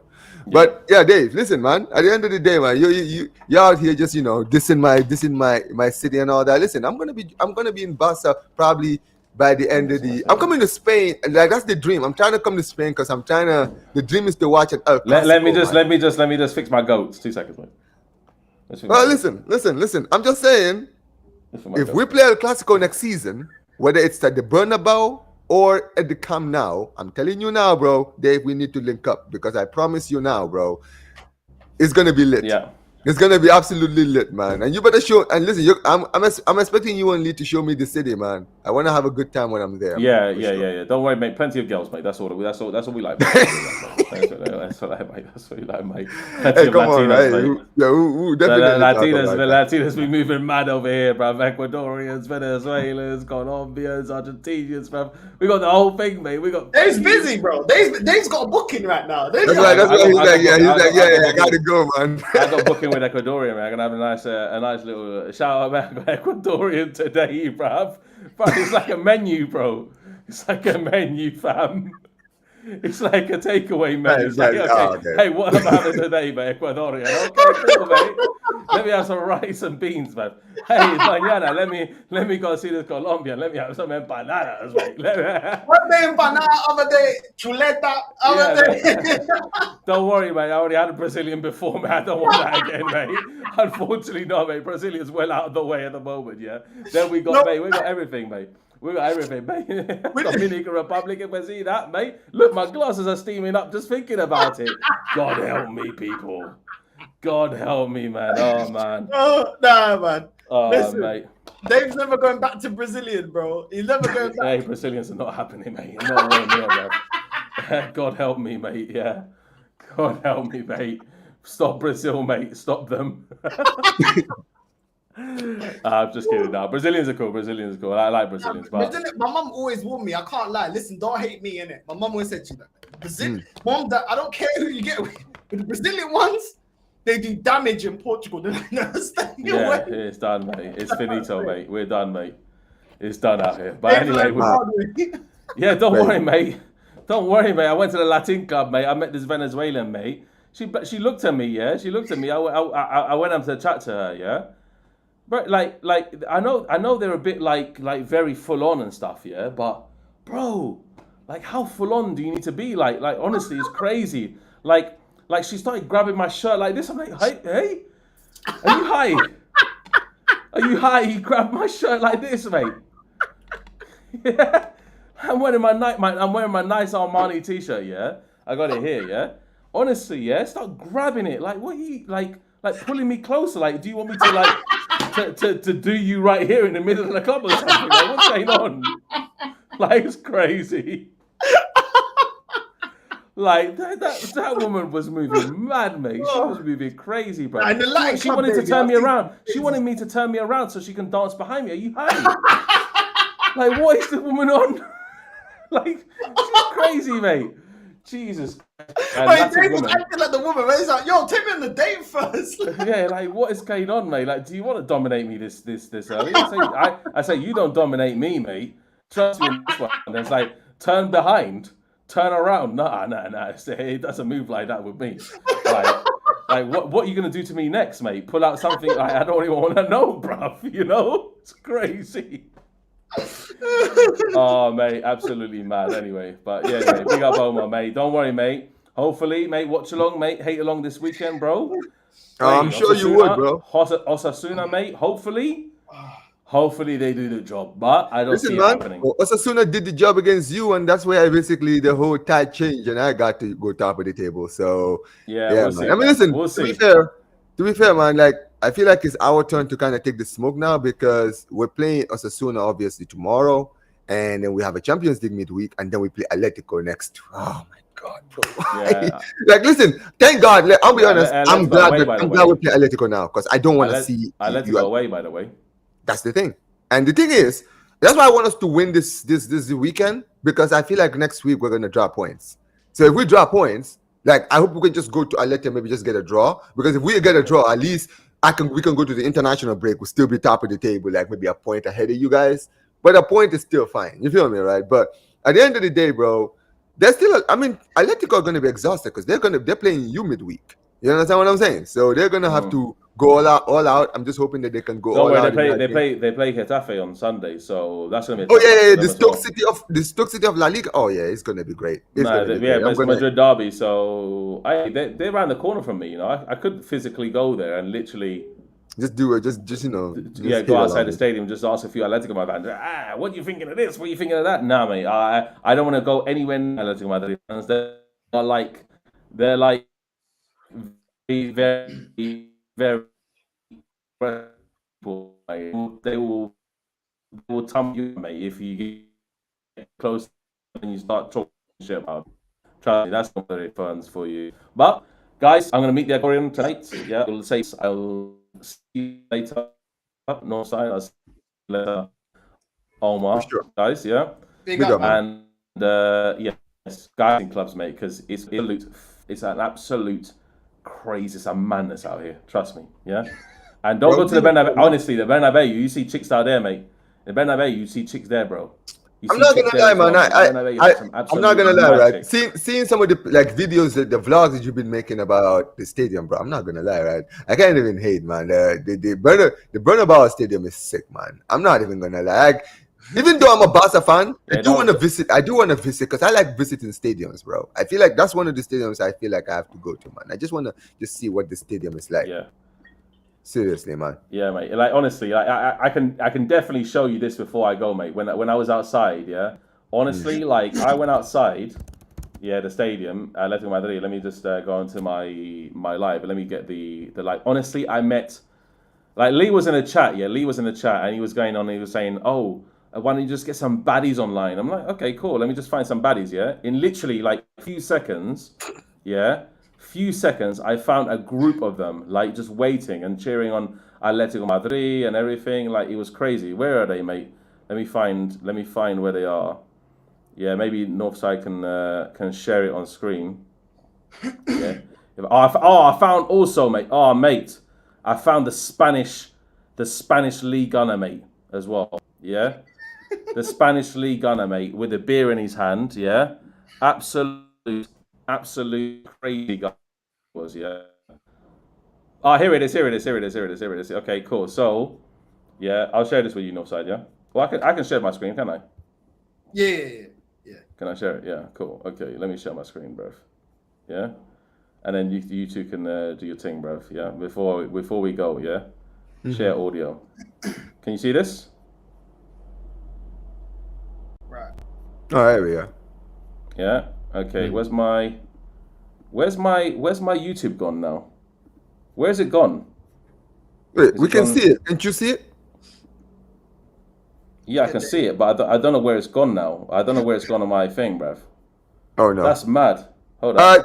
No, sir. Can you see it on your side? Yeah. Like, can you be able to play it from where you are? Wait. No, I don't think so. But wait, hold up. Why is it just in another tab? It could be in another tab. Oh, view tab. Oh yeah, there we go. View tab. Okay, cool. Yeah, that's what I'm saying. Here we go.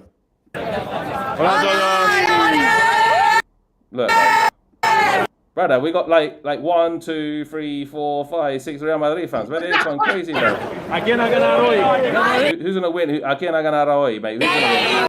Yeah, you know, mate, they're gonna win, bruv. Look at this guy on the left, mate. Look at this guy here, mate. He just tried to get involved, mate. This guy here spoiled the flow, mate. Do you know when you have those guys in the club, mate, that ruin your atmosphere? Yeah. These guys, mate. Yeah, mate. I just completely disregarded it altogether. Yeah. So, guys, yeah, this is the kind of situation, mate. Let me find the Spanish League gunner, mate. Yeah, where is this guy, mate? Transfer window, bro. Look at him. Yeah, let me find the Spanish League gunner, mate. Where is he? No, I thought that was him. There he is. Who's supporting Real Madrid back? No, this guy's not the Spanish League gunner, mate. That's not the guy. Ah, damn it. That's the Spanish Jez, mate. That's the Spanish Jez, mate. That's the Spanish Jez. Where's the Spanish League gunner? Mate, where is he gone, bruv? I can't even find him, bruv. We're scrolling, mate. We're trying to find the Spanish League gunner, mate. If he's here, mate. Anyway, I don't want to cut into the show too much, but if I can, let me just... Come on, mate. Find the Spanish League gunner, mate. Is this the guy here? This is the guy here. This is the guy here, mate. This is the guy. But Spanish League gunner, mate. Yeah? Wait a sec, mate. With the goggles, yeah? Hey, Spanish League gunner. Stone here. Hola, ¿qué tal? Sí. ¿A quién ha ganado hoy? I lost my people. You lost your people? Yeah, Who's man. going to win? See, he knew I was English because of my accent. Yeah. Who's going to win today? Fuck off. See? That is the Spanish League gunner, mate. Absolutely, bruv. You want some? I'll give it you. Yeah, you want some? I'll give it you. Exactly that. So, honestly, what a beautiful experience. And I'm going this weekend again, mate. We're going to. No, I'm telling you right now, Dave. I don't know. I don't have a ticket yet. So it's a likelihood I'm not going to get a ticket. So I'll have to watch it at a bar, probably. Yeah. So I'm going to try and go to at least 2 games a month because I don't have a season ticket. Yeah. I'm trying to get the plug for the season ticket. Perez, hook me up. Yeah. But you were in the state. You were in the game in the Champions League, right? Yeah. Atletico Madrid was. Yeah. No, there you go, man. You got to see firsthand. What's his name? Alvarez's equalizer, man. Yeah. Whatever. But that made you sick, man. Whatever. That was Don't worry, Rodrigo's goal was better. I'm not gonna lie, man. I feel like this game is far from over, man. That second leg is gonna be one to watch. Yeah. Because if you guys go in that, if you guys go in there just relaxed and just with any lapse of concentration, you know, when it comes to Atleti, when you don't want to be. The thing with Atleti is you can't play with them with this kind of lead where you're just like usually, let's say if the first leg was at Wanda and you guys drew, maybe you can come to your stadium, try to basically, snuff them out and get a goal and win the game. But when you're going to their stadium with a goal lead, is the worst thing because if you any lapse of concentration, they will just score and then they'll just sit back and just wait for you to break them down and they'll try to hit you on the counter again.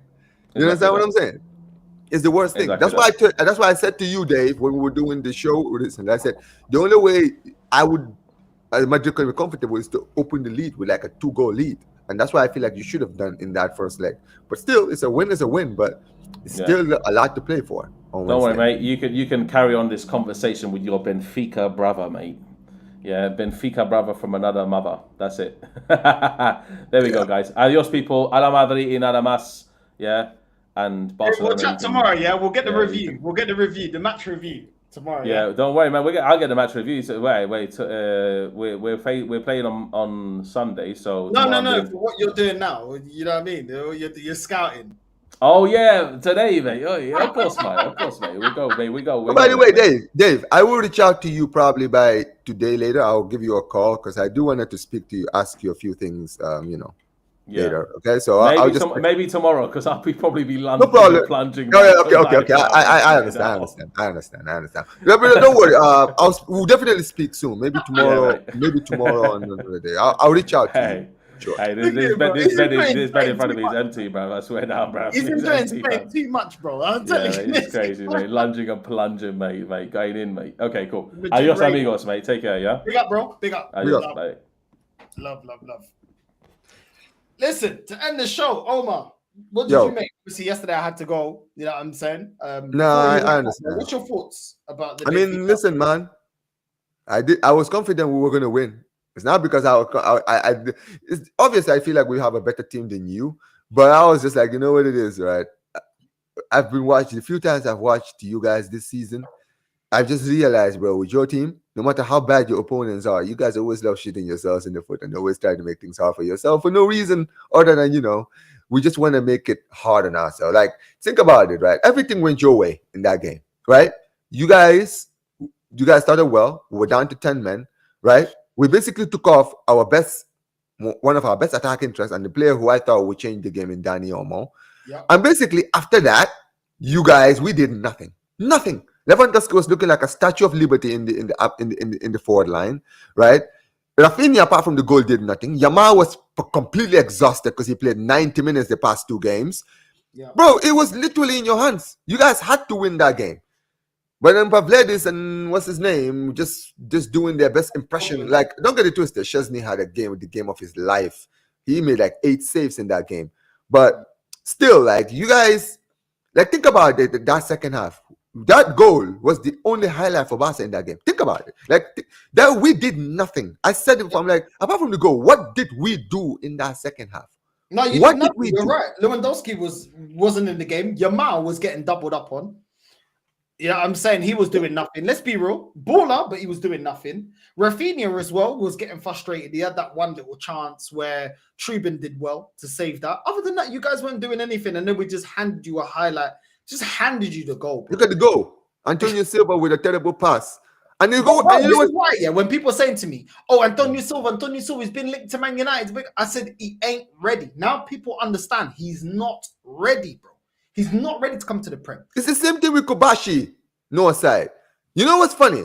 All this talk about Kobashi. I rate Kobashi. I think Kobashi can go right to the top. But I've said this before, no aside. When it comes to center backs and goalkeepers, we know that center backs don't usually show their best until they are much older. You understand what I'm saying? Like when they're like 24, 25, that's when we really start to see them getting better as they age. Arsenal, prime example. When he was younger, he was all over the place. People saying, and I was saying, yo, he's got bozo moment. When he hit 26, 25, 26, all of a sudden, knocked that out of his game. Much more mature centre-back. And that's the thing. That's why when people tell me, oh, Kobashi, 18 years old, Omar, you guys, the centre-back feature is perfect and all this. I'm like, I am not putting, like, bro, I've been watching too much football to know players of his age they are susceptible to mistakes. Yeah. Don't get it twisted. The tackle that he made for the red card, it was a good tackle. It was just the timing that was wrong. You understand what I'm saying, right? And the thing with Kobashi this season is his positioning sometimes is not right. I think that on the ball, he's amazing. He's a very good player on the ball, right? He barely makes any mistakes. But defensively, you can see, bro, his age shows because he makes mistakes. Sometimes his positioning is not that good. You understand what I'm saying, right? Sometimes the tackles are mistimed. He mistimes his tackles most of the time, right? But he's still a great center back, but he's not ready. So that mistake he made was a inexperienced mistake. You understand what I'm saying, right? Because I feel like the tackle was good. It was just too high, right? And the same thing applies with Antonio Silva. I think Antonio Silva is a player that I have heard of as well. But the 2 games I've seen from him when we played you guys, he's been poor. You understand what I'm saying? And been able to get got at. That's one thing that is exposed every time we've played you lot. You know what I'm saying? I never saw Puyo or PK making tackles like that. Yeah, I'm saying much more composed, but what are they? A lot older. It's true. Even though you guys won the game, listen, it's Benfica, bro. It's Benfica. At the end of the day, you outspend us, even in euros, because we're in the same currency. Come on, bro. You know what I'm saying? You're supposed to beat us. And I was never confident. I remember the first time we played you this season, you're like, I'm not confident because of the defense. But we can't rely on our defense. We scored 4 goals against you in the first game, and we still couldn't hold on to that lead. You guys come back 5-4, all of a sudden you're back in the game. Because I said our weakest aspect of our team is our defense. Yes, the thing is, the difference between this game and the other game, when we had opportunities, because we created opportunities against you. Yeah, Balde on the left-hand side, every time we were spamming it to Atacoglu, you guys looked rocky. Yep. You didn't look that confident on your left-hand side of your defense. Yeah, but at the same time, we didn't make it count. You know what I mean? Pavlidis all over the place. Andreas all over the place. Then you had flipping Atacoglu as well. Can't even control the ball. Good passes into him. Can't control the ball. We didn't make our chances count, which is what we did in the first game. But for me, I was like, yo, it doesn't matter. Because you got enough quality in your starting 11 that I thought, yo, enough chances Barcelona are going to score a goal. We're not good enough. I can't rely on my defense. This is not Inter Milan, bro. We've got Andy that's washed. We've got Antonio Silva that's been a calamity because look at who he's got next to him. And then you have Mendy in the back. He did a good job against you lot. Did a good job, bro. He did a very, very good job against who? Alvaro Fernandez on the left-hand side. Oh, yeah. He's a good fullback. Against Lamine Yamal to keep him quiet. Facts. You know what I mean? Rafinha was more about him. He had opportunities in space, but Rafinha has been playing like this for the past few games. And here's the thing, I've said it before. Rafinha recently hasn't really been having great games all around, but he has been able to put in goals and assists. And I'm like, listen, I think that I would give him a bye because he's been having an amazing season. He's been controlling games. He's been dominating games. So yeah, if he has a fall off and he's not out of form, but he's still putting goals and assists, I'll take it. And you saw that goal, right? For me, that shot, the reason I love that goal is because it was one of those times where you could see it was more of frustration of, bro, we can't even get a shot against these guys. So you saw when that pass was made. And also what really surprised me is the way Rafinha got the ball. He had so much time to see the space. Because did you see he took like 2 touches before he shot? It's not like he got the ball and just took a shot. I know he shot it from outside the box, but he took 2 touches, settled himself, looked at the space, saw that the goalkeeper was in his view, and took the shot. I'm like, you had a player in front of him. Why don't you block his path? He literally had a clear path to take the shot. Yep. You understand what I'm saying? Yeah. But here's the thing. I was surprised because before that, I think you guys had a chance, and I was still thinking about that chance. And out of nowhere, I just saw the goal. I was like, wow, how have we, like, that's the thing. I understand that we were the favorites. Obviously, we were. Like, nobody was denying that. Even I was saying, though, I'm confident about the game. But when things are going your way the way you are, you need to give you guys need to give yourselves a shot.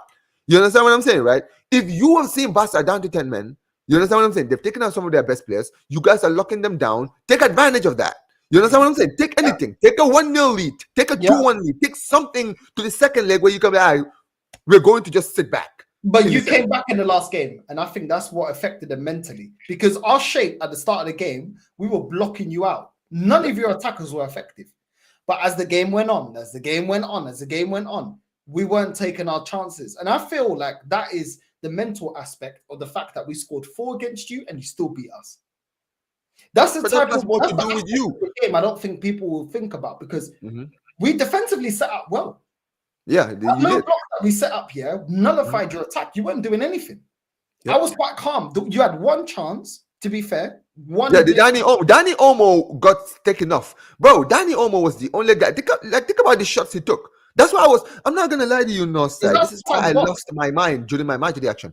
I had people in my comments in the video, right, dissing me, saying, "Oh, Omar, how are you still angry? You're always getting angry. You're always being negative." Bro, there's nothing to do with the thing that they do with you and Lee, bro. There's something to do that with me now. They're saying, "Oh, Omar, you're always complaining." Bro, I had one person on the comments say, "Oh yeah, this guy is just an Arsenal fan who talks about Barcelona because Arsenal are not doing well." I'm like, well, respectfully, guys, this is my channel. Go and check in my videos how many Arsenal videos I've made. But this is the funny thing. I sat there and I said, for me, I will call out Hansi Flick on this. We have a red card. I understood why we had to take off somebody. Because yes, we need a center back, right? And I wanted to see Araujo start alongside Kobashi or Inigo Martinez. I didn't want to see Inigo Martinez and Kobashi start, and Inigo Martinez was absolutely a rock in the center back. Bro, he was getting kicked. He was getting stuck. Bro, he was like, I'm not gonna lie, you guys should have probably had the player sent off. Like for that, like the way he just stamped on his knee, he could have potentially broken his knee. You understand what I'm saying, right? And for me, I was like, when he took off Danny Olmo is where I had a problem. Because we know Lewandowski this season. Yes, he's still scoring goals. Yes, he's still having performances. But the problem with Lewandowski is, in a game like this, where we're down to 10 men, we're not going to have much of the ball. We're not going to be doing most of the attacking. He's basically useless. Like, Hansi Flick should have realized that and said to Lewandowski, listen, I understand you're the striker. I know you don't like it, but I needed to make this decision for the team. We had to take this one for the team, right? So take him off, because with Danny Olmo, he can play both in the 10, but also he can play in the false 9. You understand what I'm saying? He will offer more to our attack, going counter-attacking against you guys than Lewandowski did. And you saw it. Lewandowski was basically anonymous for the whole game. And that's what pissed me off, and I called it out on the manager, right? For him taking out Yamal. I didn't have a problem with the fact that he took off Yamal, because you just mentioned it. Yamal was being locked up. For me, I feel like it has more to do with fatigue, because he played 90 minutes in the game against Real Sociedad, where we were 4-0 up, right? He took everybody off apart from Yamal. I was like, why didn't you take off Yamal when we were already 4-0 up? The match was already over. You understand what I'm saying? You were clearly packing it in for the Champions League. Take him off, right? Because he just played 90 minutes against Atletico. right? And you play him back-to-back 90 minutes when he's carrying a laceration injury right now, right? And you played him. So you could see he was fatigued. I had people telling me, oh, Omar, he had to take him off because he wasn't going back and front to help Kunde. I'm like, of course he wasn't, bro, because he's tired. He's tired because he's been overworked. And that's why, and I had a problem with that. That's why I called out the manager, not because he substituted Yamal, but why are you playing Yamal? During the game against Real Sociedad, the day after, I made a video where I called out the club. I called out the club for this over the lines that we have in our young players. We have so many good young players coming out of La Masia who are constantly being overplayed and having injury crisis. Why? Because they're being played out of their skin. Look at what's happened to Ansu Fati. Look at what we're doing the guys like Pedri. Look at players like Gavi having an ACL injury last season. Why? Because they're getting played over and over and over and over and over. Bro, these guys are kids.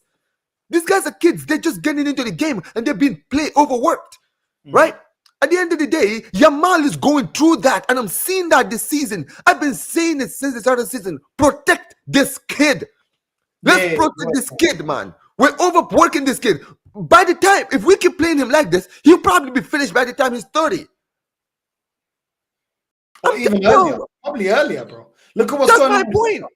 Look at Michael Owen. That's the same thing that happened to Liverpool with Owen. Owen was looking like one of the best players, English players of all time, bro. Look at what happened to that guy. By the time he was 27, bro, he was done. Why? Because, dude, Liverpool kept on playing him and playing him, bro. By the time he went to Madrid, his legs were gone, bro. He was just getting injury after injury after injury. He came back to the Premier League with Newcastle. He was done. His knees could not take it anymore, bro. Right?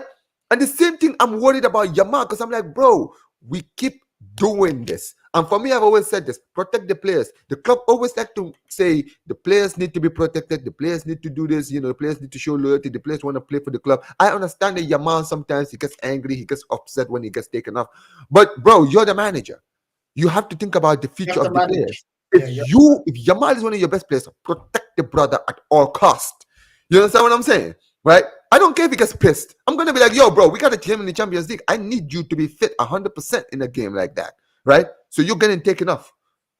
You complain, but we got a problem. You understand what I'm saying?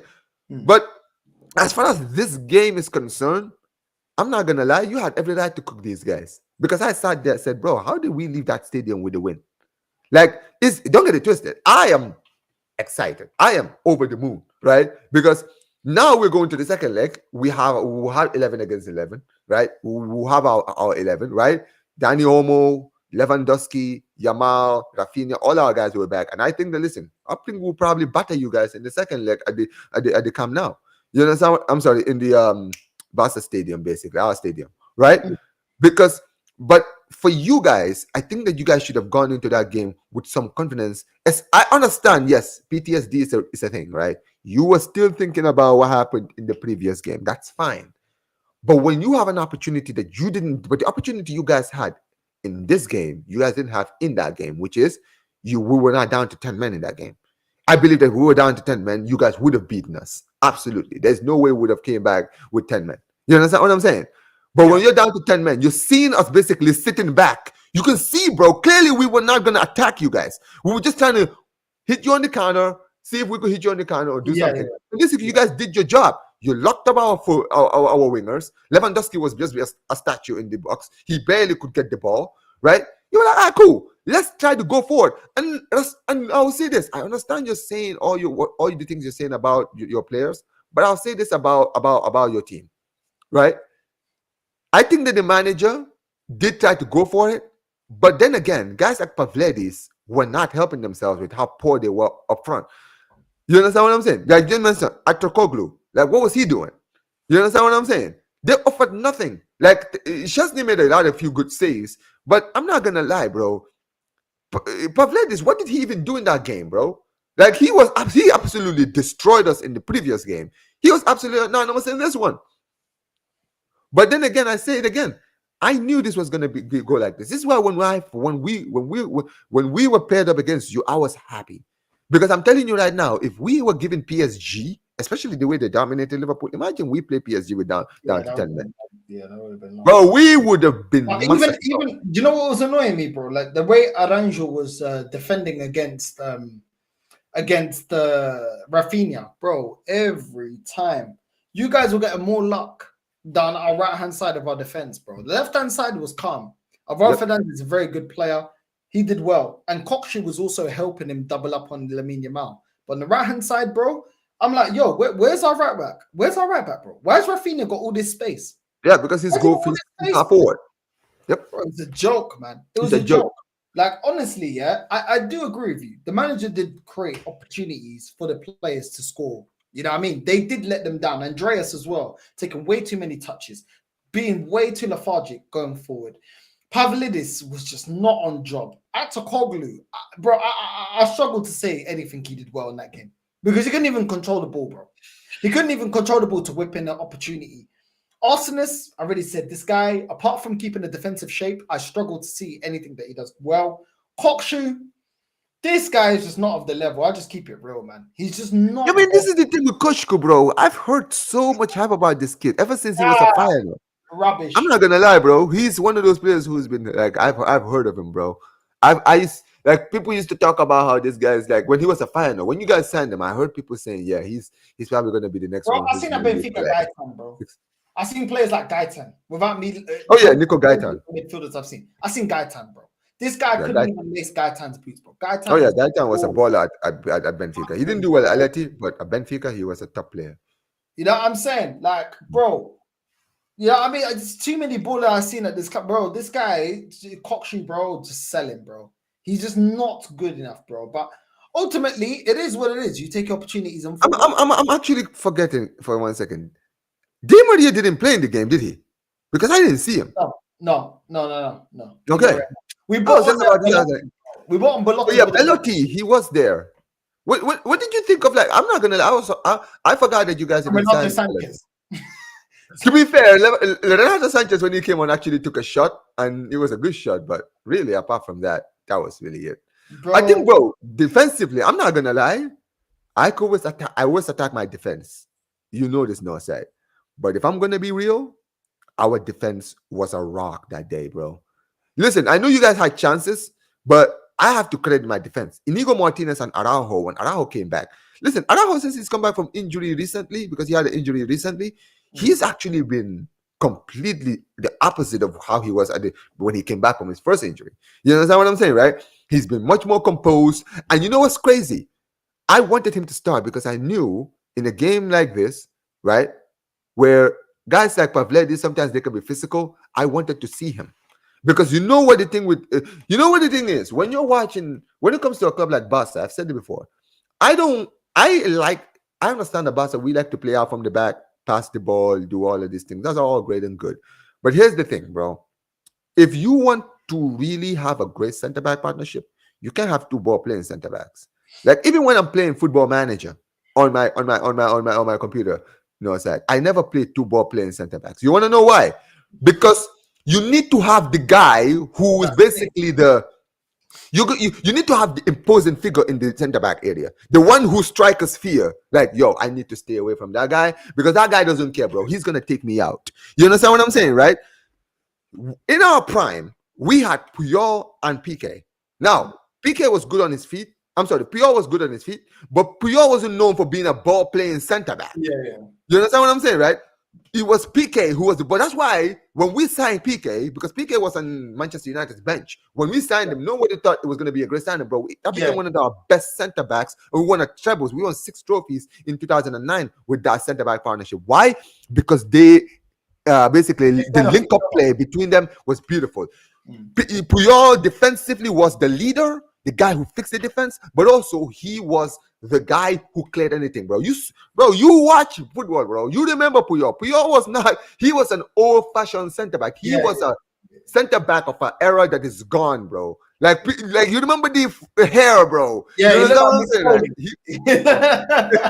saying? I'm telling you now, bro. He was not a fancy center-back. Didn't need to be a fancy center-back. He was a center-back of an era where center-back were not fancy, bro. That's my point, right? And for me, I've always said this. That's why when I look at City right now, that's what I think City's problem is. City don't have that center back. I think they've done well with this Kushanov guy that they've signed because I think that guy is who's gonna be. That's what I think. What Pep is trying to do, signing this Kushanov guy, because Kushanov is not really known for his ball playing skills. But if you watch him physically, you can see, bro, he's always down for the scrap, right? With the striker, right? He wants to be, he's a physical defender. You understand what I'm saying, right?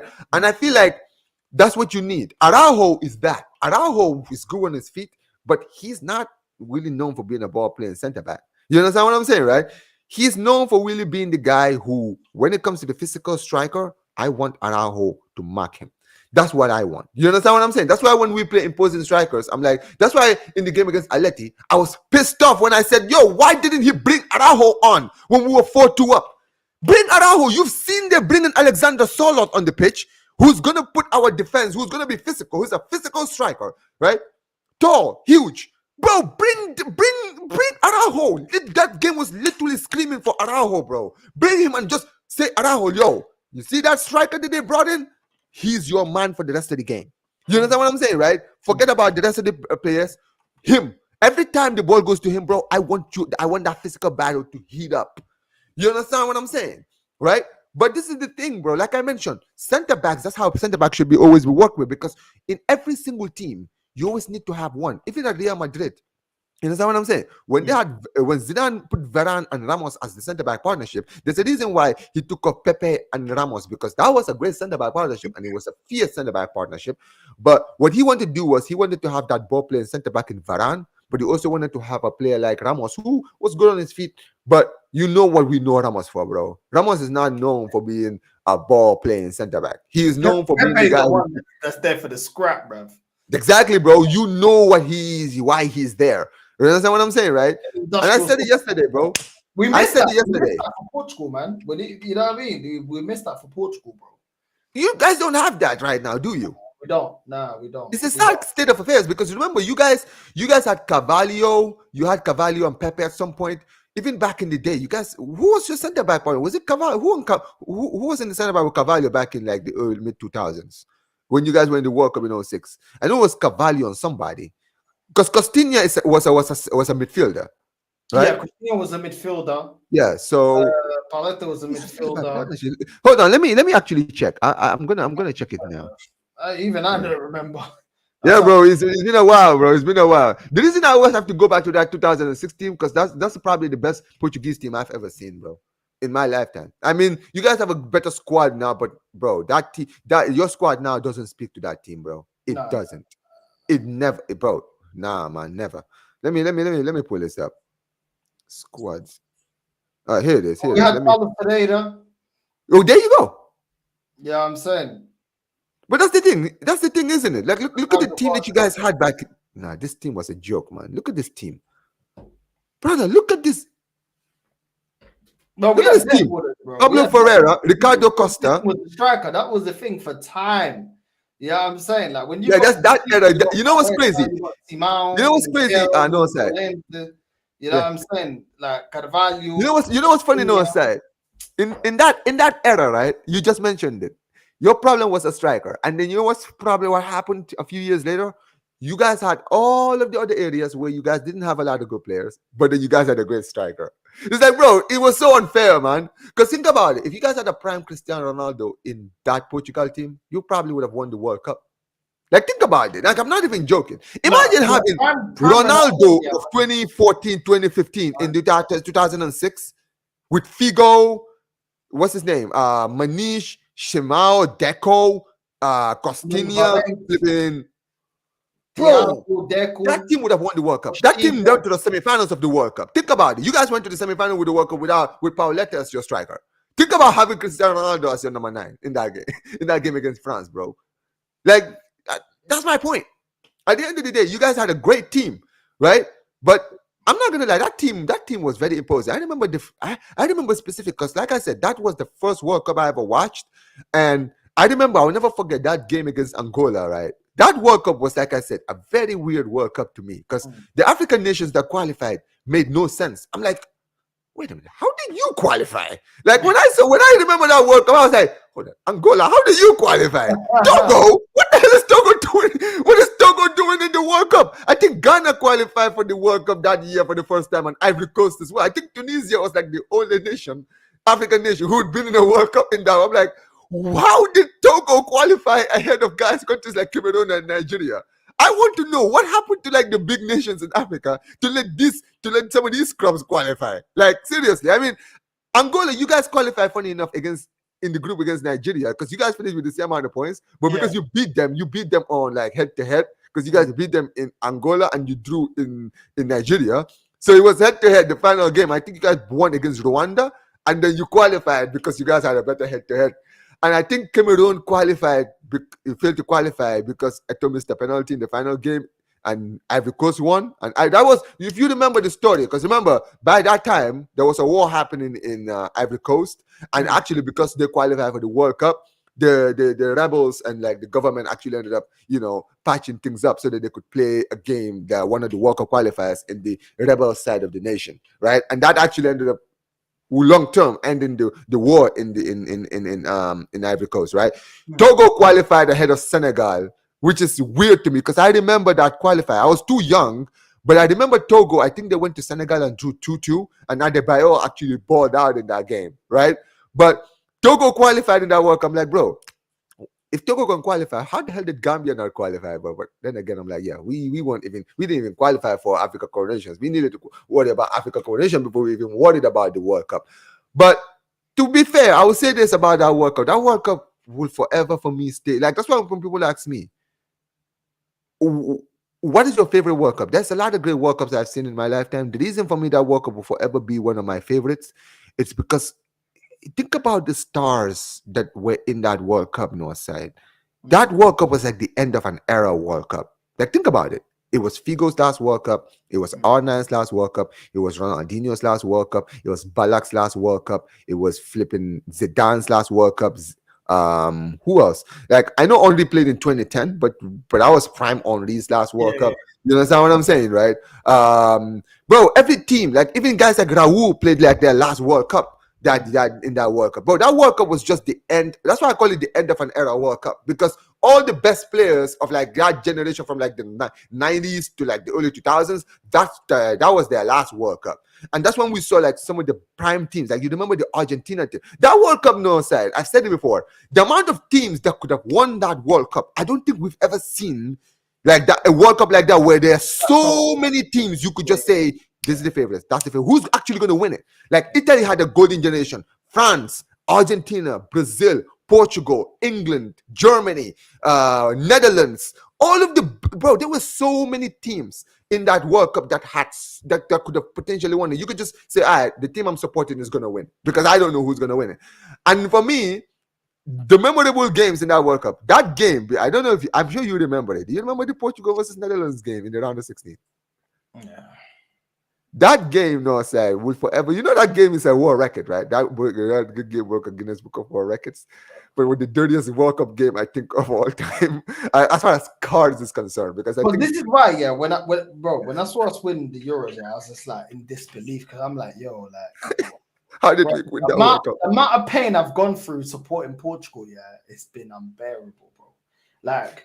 Just, bro, I can't lie. Like, always being nearly there, but not good enough to just get over the line. Like, I remember when we won the Euros, I was in disbelief, bro. Of course, you would be. I was too. My mom looked at me. She's like, we won. I said, we won. And she's like, I can't, bro. For about 5 minutes, bro, we couldn't believe it, bro. Yep. Like, it wasn't even an immediate celebration. Yeah, like, some people like win a trophy and be like, yeah. We were like, really? Like, what? Do you know what I'm saying? Like, after that, it was like, bro, like, and then after 5 minutes, it went crazy. Like, my cousin. No, but you know why that is no side? You know why it is? Firstly, your nation, even though, yes, you guys are a footballing nation, you guys have never really been a winning nation. You guys have always been a nation who've always been in tournaments, did well, but really just come in, do it. I mean, in the Ronaldo era is really when Portugal really started doing well. From the 80s to the 90s, yes, they transitioned in the 2000s into a powerhouse. They were always like there, but not really there. Yeah, exactly. You guys were just like this. Yeah, and they transitioned, and we never transitioned like that. Exactly. We were, like from 66, like if we would have won the World Cup in 66, I feel like that would have. We would have changed everything. I think so too. Because you can see the remnants of what we did winning the Euros in now we establish ourselves as one of the best. Like, but one of the best. But it's weird because it's not the most talented team I've seen. It's not. Yeah, exactly. Facts. You know what I'm saying? But we established ourselves to a certain degree. We've got more options in the areas that we were weakest in. Now we've got, you know what I'm saying? We've got obviously Ronaldo that can play striker, but we also got Gonzalo Ramos. We've got Leao that can play. Leao, there you go. Neto, Pedro Neto. What's his name? Get me? Jota can play a striker. Reddish, yeah. You know what I'm saying? That was the main area where we was weak. Yeah, you guys have like Bruno and we've always churned out good midfielders. We've always had good defenders. We've always struggled. We've always had good wingers, but we always struggled to produce good strikers.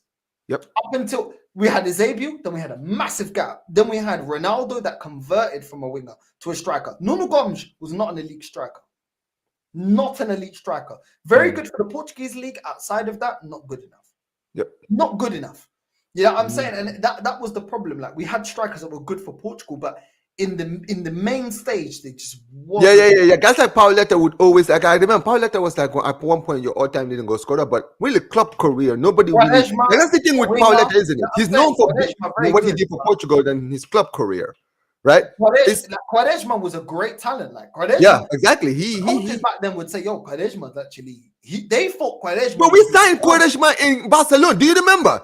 Because he was in the sporting academy with Cristiano, and people rated him higher than Cristiano. Higher than Ronaldo. We signed him, and he was supposed to be the next big thing. But because of like attitude issues and all that, we ended up getting rid of him. As a natural footballer, Quaresma was more talented. Oh yeah, bro. You can do, bro. Even now, do you remember when he was at Besiktas when he was like 35? And dude, the ball would come in, and he would literally flick it on the back of his hip. I'm like, yo, let me tell you something, bro. This is something you can't teach people, bro. You can't teach this. You either have it or you don't have it, bro. When I say natural ballers, bro, that is the natural baller right there, bro. Did you see the way he just took the ball down? You can't teach that, bro. That stays with you. That stays with you. Like, Quaresma, is he still playing football? I'm sure he retired by this point. But dude, he's almost like what, 40? He's probably 40 at this point. Bro, I bet you right now, if you pass him the ball, bro, he will kill the ball with one touch. One touch, kill the ball dead on his feet. You understand what I'm saying? Bro, you can't teach that. And this is the thing. You just mentioned with Portugal. Yes, Portugal have always created talents. Even in the 90s, even when you guys were not doing well, right? Guys like Rui Costa. Even like, there was this player, I will never forget. I always forget his name, but he was a talented player. No, he's not like a big name. Like, I feel like people don't know him, but I think he played for Atleti. Is it Fabri? Is it Fabri? If it wasn't for injuries for Futri, bro. Futri, Pablo Futri. There you go. Futri was another one that people forget. He's one of those people that is quietly just not ignored, right? I remember like there was a player like who was at your team who had potential but never really reached the top level. He played for Atletico. I think his name was Fabri. He also was he was like from your account. He was one of your youngsters, but he never really made it to top. But he did play for Portugal, right? Rui Costa, like he mentioned, Rui Costa is one of them, bro. He's one of the most underrated players from the 90s, bro. Like, think about it. This guy for Fiorentina and for AC Milan, what he did, right? He was one of the best players, like attacking midfielders. People don't talk about it enough. He was a sick player, right? And you think about like guys like you mentioned, Figo, right? Mentioned Figo, Ricardo Carvalho, bro. At some point, remember that Terry Carvalho partnership at Chelsea? 15 goals conceded, bro. There's a reason that partnership is goated to this day, bro. That partnership with Carvalho and Terry will forever stay. But that's the thing. You guys have always created talents, but it's like Belgium. It's like Belgium right now, bro. Belgium have so many talented players, but they never actually win. You understand what I'm saying, right? Even though they should win because they have a good team. You understand what I'm saying, right? So people look at them and they're like, whatever. It's not a full squad. It was always heavy in certain aspects of the team. But certain aspects. Certain ones to get you over the line, it was. But that's the thing, man. That's the thing about football, man. Like Paulo Futre, us at Atletico Madrid about Paulo Futre. Paulo Futre was a baller, but unfortunately, bro, his body. Do you know what I mean? A bit like Conceição as well. You know what I mean? Conceição, yeah. But Conceição scored. Do you know what is about Conceição? People forget how good Conceição was as a player. This guy, I think, scored a hat-trick against Germany in the 2000 Euros. Bro, that Euros, that is one of those Euros that people forget how good Portugal was. Portugal would have probably won that Euros if it wasn't for that controversial penalty. Injuries, bro. Injuries. This is the thing, bro. Some players are just unfortunate with injuries, bro. Like, injuries just F them up, bro. But you know what? Yeah, this is what it is, bro. This is why, like, when I saw so many, like, talented, better Portugal squads than when we won the Euros, bro. Like, and people forget, because I've been through this already. Like, the players that we had, like Andre Silva, you know what I'm saying? Not that great, playing for Everton. You know what I mean? Rafael Guerreiro, bro, he's not a top 5 defender for Portugal all time. Do you know what I'm saying? You look at the players that we had, and you're like, yo, like, what's going on? Like Renato Sanchez, bro, like he had a good run, but outside of Portugal, left a lot. Exactly. He had potential, but then he was flying and never did it. Swansea. Like, you look at that team, and you're like, yo, they don't really warrant, like, Font as well. Do you know what I'm saying? Font. Was it Font? Yeah, and then he went Southampton and Lille. He won it. He won the league with Lille. He won the league with Lille. Yeah, he did. I think at the time he was in the Prem as well. What was it? Southampton? Southampton, that's what I was saying. And this is not like the Southampton of today. We're talking like Southampton back in the when they had like Mane, what's his name? They had Mane, Schneiderlin, what's his name? Luke Shaw and all the guys down there. That was actually a good team. I think that a lot of that team, like players, the ones that were in the Prem were players that were like left a lot to be desired, bro. Renato Sanchez, he had a stint over here that Swansea was. Whew, that was terrible, man. Yeah, I mean, my goodness, Euros, bro. Like, you look at it, you're like, and bro, do you remember Euro 2016? Dude, he came out like a house on fire in that war. Like, you know what's funny, no side?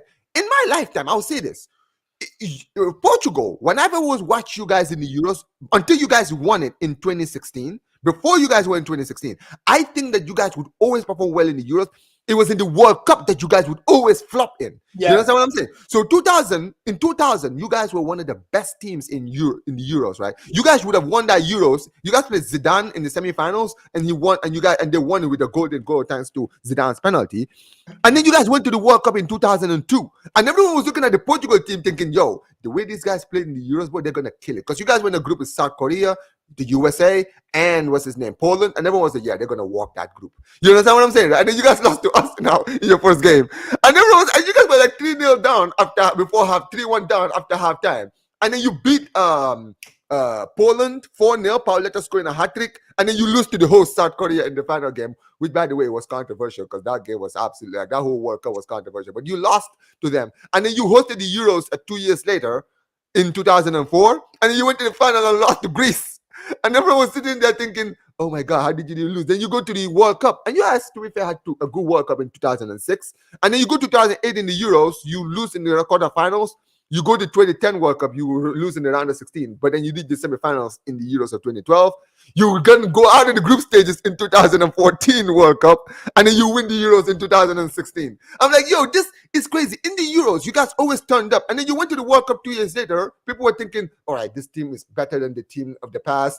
And then you guys go and lose 2016 to Uruguay. I'm like, bro, what is wrong with this nation? Why is this nation always in the World Cup? For some reason, you guys never turn up, bro. Even in the last World Cup, right? Yes, you guys did the quarterfinals, but dude, that World Cup you guys didn't perform well. That's why you guys lost to Morocco, because Morocco was like the only team that was compact. Bro, they cooked us. We didn't just lose; they cooked us. It was a performance. I couldn't even say, oh, but nothing was controversial. We got played off the park. Bro, you guys only started playing well in like the last 10 minutes of the game. Let's be real. That whole game, Morocco was just chilling for most of that game. You know what? I have to be a little bit like, you know what? I saw the nation win, innit? Like, my granddad. Yeah, exactly. Sometimes you just have to take pride in it. To witness that, innit? And a lot of people. You know what it is, no side? It's a sad state of affairs, because it would have been the most beautiful thing to watch that live on YouTube. Imagine you're just doing a watch along.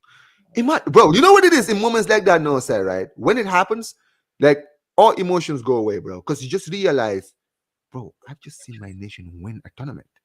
I've actually seen, like, bro, in my lifetime, I didn't think I would ever get to a moment where I could actually say, I watched my country. Bro, I can tell my grandchildren, I saw the last time our nation won an actual significant trophy.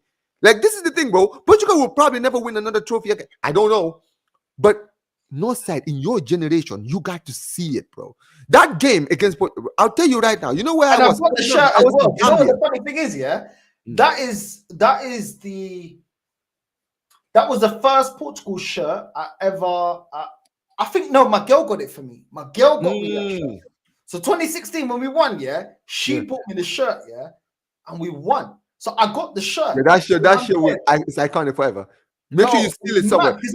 You know what it is. I didn't have a Portugal shirt for years, bro. I think that was because I had one that my mum gave me. That was when we bottled it with Ronaldo crying.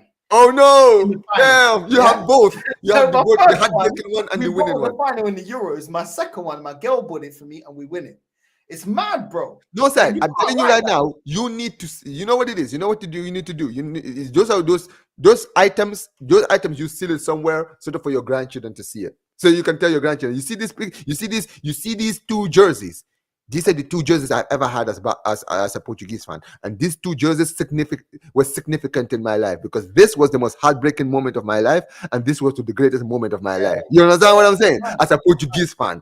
Like, it's so beautiful, crazy. The two shirts you've ever had actually have meaning in your life. You can actually say, yo, this jersey meant something. Both of these jerseys mean so much to me.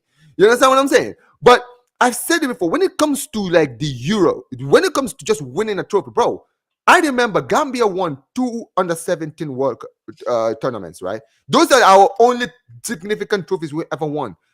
No side, those trophies mean so much more to me than any other trophy in the world. I'll tell you why. Because my nation is tiny, bro. Like, bro, we are a nation of like 1 million people.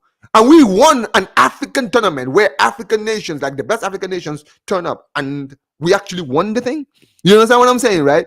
Going to the African nations alone for me was a significant moment. Bro, I got to see my nation reach the quarterfinals in their debut tournament. Like, bro, that stays with you. You understand what I'm saying, right? So seeing your country actually win, bro, no, that high, that is a high.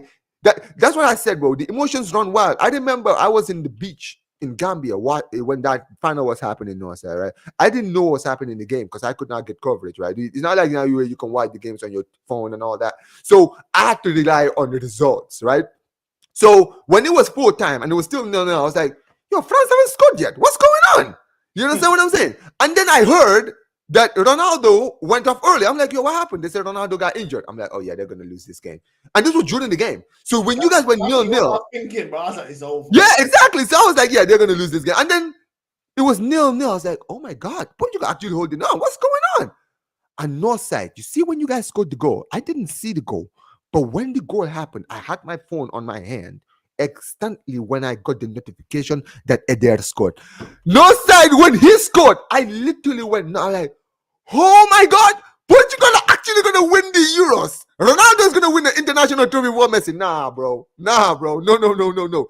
And the best thing is, North side, for me, the reason for me, even though I'm not Portuguese, the reason that was special for me is because, dude, Eder, out of all the players, bro, in the Portuguese team that you would have put your mouse on to win. The blackest guy now. The Portuguese icon, like you said on Rand's channel, bro. The Portuguese icon, bro. The blackest man in the entire Portuguese squad. The most African man that you will ever see inside that Portuguese team, because bro. it was an African in his debut to get them, as far as they did. Yes, the biggest moment in World Cup history. To get them to win the Euros. I don't care. Yeah, listen, I'm saying Portugal, we need our reparations now. When it comes to all the African, shush your mouth, bro. You know what I'm saying? You are welcome. You get me? You are welcome. Bro, hey, listen, I took it. I'm not gonna lie. To the final, they're already writing the thing. Oh, Ronaldo's gonna score it. Yeah, nah. It was the blackest guy that was playing in the Russian league. Russian league for Lokomotiv Moscow. Let's never forget. Swansea's finest, Eder scored in Eder scored in the tournament. Bro, Eder is set up for life, bro. He will, this brother. Just on that, because he was never like, everyone's like, he's just there to make the numbers. That's my point. Based on that, his whole career was made, bro. Think about it for 1 second, right? Guys like Bruno Fernandes and all these players, right?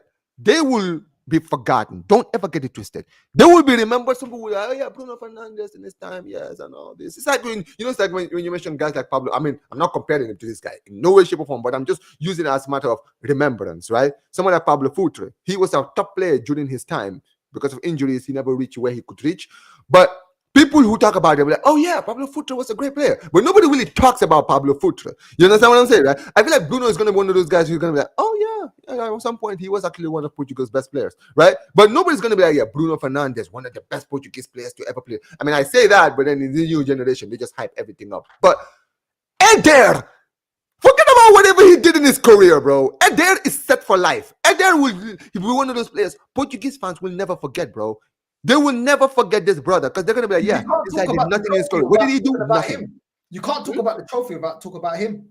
That's the thing. That's the thing. That's what I'm saying. His career is set for life. Nobody's ever going to talk about his club career, what he did. None of it, bro. Forget about all of that. Eder, every time you hear the word Eder in Portugal, he won us our only international. What Harry Kane couldn't do for England. You know what I'm saying? That's it, bro. Facts. Simple as that. You know what I'm saying? But listen, big up Omar every single time, bro. Let the people know your channel and what you got coming up, bro. Yeah, man. Omar BYT every single time, guys. If you guys want to see any Barca content, and also, guys, football content, guys. I'm more active on my channel than I've ever been, guys. Every day, I'm uploading videos on my channel every single day, guys. On Barca, I'm doing on other teams as well, right? I've already done the preview for the Osasuna game. It's already out on my channel. We'll be doing Barca News Roundup later on today, guys, with my guy Elias on the show today. So like I said, guys, always keep it locked in. Like I said, subscribe to the channel. Recently hit 3K subscribers, guys. Hey, I cannot believe, bro. No, sir. First time I ever did a show with you. The first time we did a show together, I just hit 1K, bro. I thought that was insane, bro. If you told me, that was like what, 3-4 months ago, right? If you told me, bro, in 3-4 months' time, I'll be sitting here celebrating 3K before the end of the season, bro. Nah, man. Listen, man. I cannot thank all of you guys, the people who are here who subscribe to Northside, the guys who like Northside. You're one of the people I've always said it before. Like a lot of people I've always sent a lot of love to, but you're one of the people who also helped me out, brought a lot of eyes to my channel. A lot of people who are in my chat all the time came from your channel, right? I want to thank guys like Flawless, like Lee, always sending me raids, when you guys have the chance, always sending me raids, sending me love and all of these stuff, guys. And yeah, man, listen, my channel is growing. We're continuing to grow in this platform. They will never silence us. They've tried so hard to silence us, but guess what, man? We are the people's champion because we represent the people. You understand what I'm saying, right? None of this sellout stuff over here. We speak for ourselves. We speak from the heart.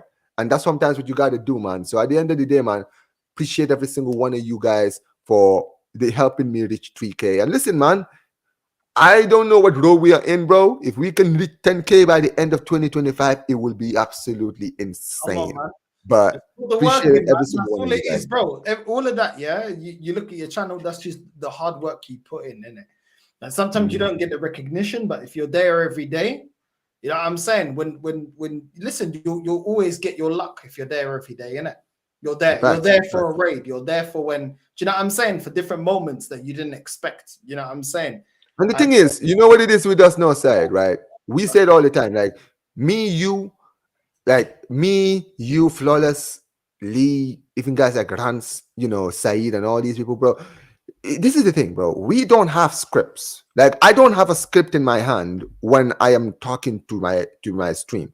You don't like people. Sometimes you know what the funny thing is. When you're doing streams, like let's say you're doing match reactions and you're doing that, and you're being charismatic and you're making people laugh, even though you're angry and all this stuff. People think, yeah, he probably plans these things and starts making say, oh, this is the song he's gonna make, but it's not.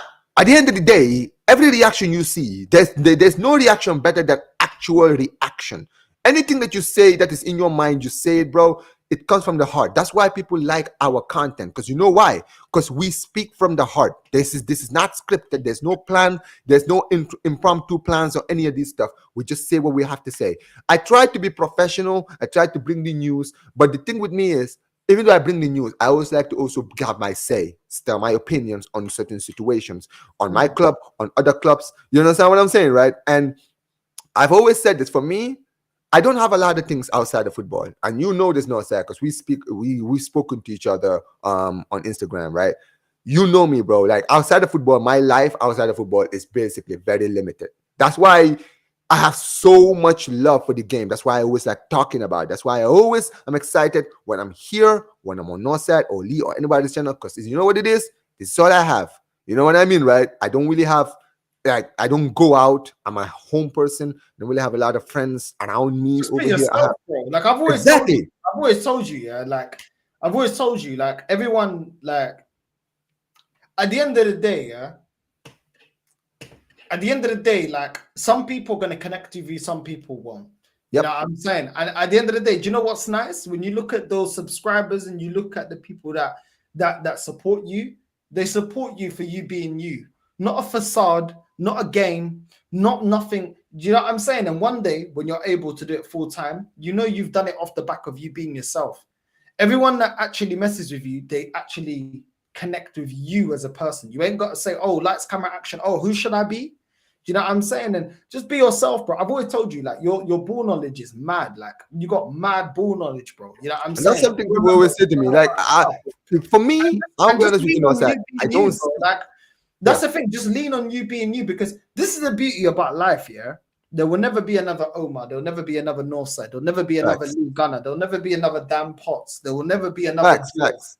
You know what I'm saying? Like, everyone is uniquely themselves, innit? And you know what? Yeah, like, I cannot like someone's content, but if it's genuine, I can at least respect that aspect. Do you know what I'm saying? Respect that you're naturally deluded, or you know what I'm saying, or whatever the case may be. I just feel like, and I've said it before, the spark that's lost in this fan era at this stage in the last couple of years has been people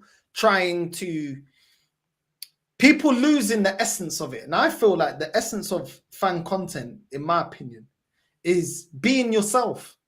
Being yourself. If everybody just wants to hear what sounds nice to them, there's ESPN, there's Sky Sports, there's BBC Sport, there's all of these other big media content.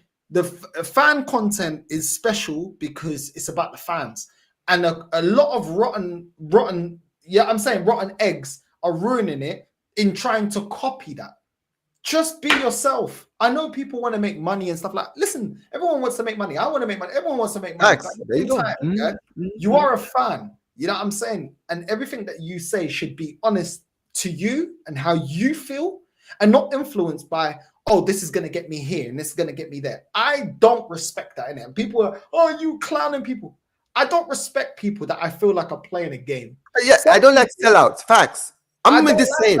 No, side. I don't, because at the end of the day, like, let's be real. Like, I criticize a lot AFTV. I don't like what they've become, but what I liked AFTV at the start because it was in the beginning, yeah. Fans were saying there was fans that were more like Claude, like myself, and there was fans that were more like Ty, but both voices were heard. Now it's like, what gets me the most clicks?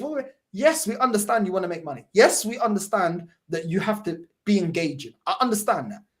But it's not engaging when everybody's sucking off the club when the club ain't winning nothing. Then it seems like you're playing a fucking game. When you're saying everything's amazing, doesn't matter. This is the season we're going to deliver a major honor. We fail. What the fuck is going on? Do you know what I'm saying? Like, I just feel like I like authenticity, innit? I like authenticity, and I felt like fan content didn't become big by copying the mainstream media. It became big by being authentic. Troops was big by being authentic. Ty was big by being authentic. I don't like what he says about Arsenal. But he's being himself. You can see that's him. Do you know what I'm saying? That is what Ty is. He's deluded when it comes to Arsenal, but he's being himself. It's not a facade. Claude, rest in peace. Big up to Claude. I met him. He was authentically being himself. When he said it's time to go, he's being himself. Do you know what I'm saying? And that's just the shit I don't like, bro. Like, a lot of these men just chatting fucking bullshit, bro. And they're not even doing it because they're deluded. A lot of them are just doing it because it's a game. You know what I mean? And listen, the chat and the people that watch the content, they're not stupid. They see people flipping, and once they flip, Henry talks bullshit. Tottenham fans sucking off Arsenal. Why are you sucking off Arsenal? Based on what? Man's going on like we're Man City, that we're winning everything, and then you can say, okay, well, it's justified by trophies. It's justified by winning, dominating the league. It's not even. It's because it brings the most views, the most engagement. I can't fucking respect that. You can give your rivals prop. Omar is a Barcelona fan. He's sat here. He's giving Real Madrid prop. Why? Because they deliver. You know what I'm saying? But he's not sucking them off every flipping video. Do you know what I'm saying? And that's the thing, bro. Like, and that's the thing. People use that against me now because people see me. Because this is the thing. There are people who are always going at me saying, "Oh, Omar, you're an undercover Arsenal fan." A lot of people say that because I'm on your channel. But I've said it before. This is Northside LDN. Do you know what the LDN stands for? It stands for London. You understand what I'm saying, right? This is an Arsenal channel. When I'm on Northside's channel talking about Arsenal, I'm not going to make it about Barcelona when I'm on his channel. You understand what I'm saying, right? If he wants to talk about Barca, then we'll talk about Barca. My channel is specifically about Barca. That's why I always make Barca content every single time. You understand what I'm saying, right? Most of my content is always about my club, right? And this is the thing, you just mentioned it. At the end of the day, you're right. For me, I don't watch a lot of TV anymore because I just went to a point where I felt like my intelligence was being insulted. You understand what I'm saying? With some of the things I was hearing. So eventually I was like, listen, when I was on YouTube, like you mentioned, back like 8 years ago, 7, 8 years ago, right? I used to watch AFTV. I used to watch Redmans. I used to watch a lot of these channels, right? Because the people that were there, they were themselves. They were saying what they thought, and whether you agreed with it or not. Like you just mentioned, it's not always about what I agree with. It doesn't necessarily. I don't necessarily have to agree with you. If I know that you mean what you say and you genuinely feel this way, I'm gonna call you out. But I'm not gonna sit there and say, "Oh yeah, you're a flip flop," or "You're not a real fan," or any of this stuff. I'm just saying, listen. At the end of the day, we don't agree. We're both fans, but we don't agree in the same point. It's like when I listen to you and Egal, or you, Lee and Egal, right? Yeah, Egal usually doesn't speak the way you guys do about the club, but you can tell that's him. You understand what I'm saying, right? You don't have to agree with it. You can call him out on it, but you know that's him. He genuinely believes that, and you're like, "Ah, cool. I don't agree with it, but I know that's what you actually feel, right?" And you just mentioned it. You see, in YouTube, one thing I've learned, right? In this platform, yes, there are people that sell out, right? You see it all the time. The people that sell out that are not speaking their minds. They can grow, their channels can grow, they can make a lot of money, but you can see they're always miserable. You understand what I'm saying? They're always miserable, and they're always quick to go at people like us, people like you, right? Who don't have nowhere near as much subscribers as they do, right? But they always have a problem with a guy like you, what you say. Why? Because you're being you, and you have an audience, and your audience like you for being yourself. Whereas they have to cater to an audience by being a certain way. You understand what I'm saying? I've said this on my channel. I am not the biggest Barcelona content creator, not even close. There are content creators in this platform, Barca fans, who have over 100, 200, 300, 400, 500 subscribers, right? You can go to them. You see my channel, it's a baby compared to those channels. You understand what I'm saying? But my channel, it is built of authenticity. You understand what I'm saying? Everything I say, I mean. And if you call me out on something, I will never sit there and say, "Well, I didn't say it." Because I'm always someone who always remembers the things I say, and I always back the things I say. And if I get things wrong, I will be the first one to admit when I'm wrong about something. I can say, "Well, listen, I'll go back on my word. I've done it this season. I was one of the people who didn't want Rafinha to stick around. But guess what? He proved me wrong. I ate my words. I came out, I apologized because I said, you know what? You proved me wrong. And I am a man. When I'm proven wrong, I will apologize because you proved me wrong." You understand what I'm saying, right? Always bother them. Do you know why, Omar? Yeah, because as a man, they know that we can see that they're weak. See, true, yeah. Because I'm sorry, you can't be a man and you don't stand for something. You stand with whatever's popular. That's not being a man, bro. Do you know what I'm saying? I'm sorry, it's not being a man. You're not a man. I'm sorry. You can't be a man, but I just go with the flow. So okay, cool. So you're gonna go with it. So if you have a partner, if you got to be ahead of your house. I'll just go with the flow. Whatever makes me feel. You think you're gonna be respected? You ain't gonna be respected, bro. There's a time when you got to put your foot down and say, "This is what I stand for," innit? Regardless of whatever the consequences are. These man, they know. They're like, "Yo, shit. How the fuck is that man? How is he growing? And he's been authentic." You know what I'm saying? These men they're cowardice to grow in the channel. They're cowardice to put in the hard work into graft instead of doing the easy route and selling out. They're cowardice in standing for anything. Yeah, they don't stand for nothing. They just stand for whatever's fucking popular. That's not hard. Anyone can do that. Anyone can just go, oh, okay, what's popular? What gets me? Oh, okay, I'll just go with that. It's bullshit, bro. You know what I'm saying? And at the end of the day, yeah, this is why I love seeing people like Lee, Saeed, Rants, you know what I'm saying, to name a few, that have built a great platform, being themselves. And that's why it rattles certain other content creators. Yeah, because they're real. Because they're like, how the fuck are they being successful? And they're being themselves. Because they never had the bollocks or the balls to do that, to put the graft in, to have to work extra hard, to have to do the long grind, to have to not always get all the quick glory. That's what they do. This is why Henry Wright, as an example, he was, oh, Lee. As soon as he saw it's not going to get him the big boost, oh, I'm going to go with the big boost. Let me suck off Arsenal. All of a sudden, the views go up like that. The problem is, people in his chat, and he knows it. He has to say they know. Yeah, they know this. They know this. Shit. Yep. His fellow Tottenham fans telling him, "You're a fucking disgrace the way you're sucking up." Yeah, I've seen it. You're getting all of this, yeah, but you're still getting all the thing of you're fake, bro. Do you know what I'm saying? You're fake because you try to sell yourself as something. Oh, yeah, I can see. No, it's not good enough. And questioning this and that. Now all of a sudden you did 360. Oh, everything's amazing at Arsenal. Oh, Arsenal. It's amazing at Arsenal. And then when it's Tottenham, massive. Oh, big raid. Big. I'm getting angry. I'm doing a big rant, bro. People can see through that bullshit, bro. Do you know what I'm saying? There's nothing wrong in talking well of your rivals if they're doing well. There's nothing wrong with acknowledging when a team's doing well. You know what I'm saying?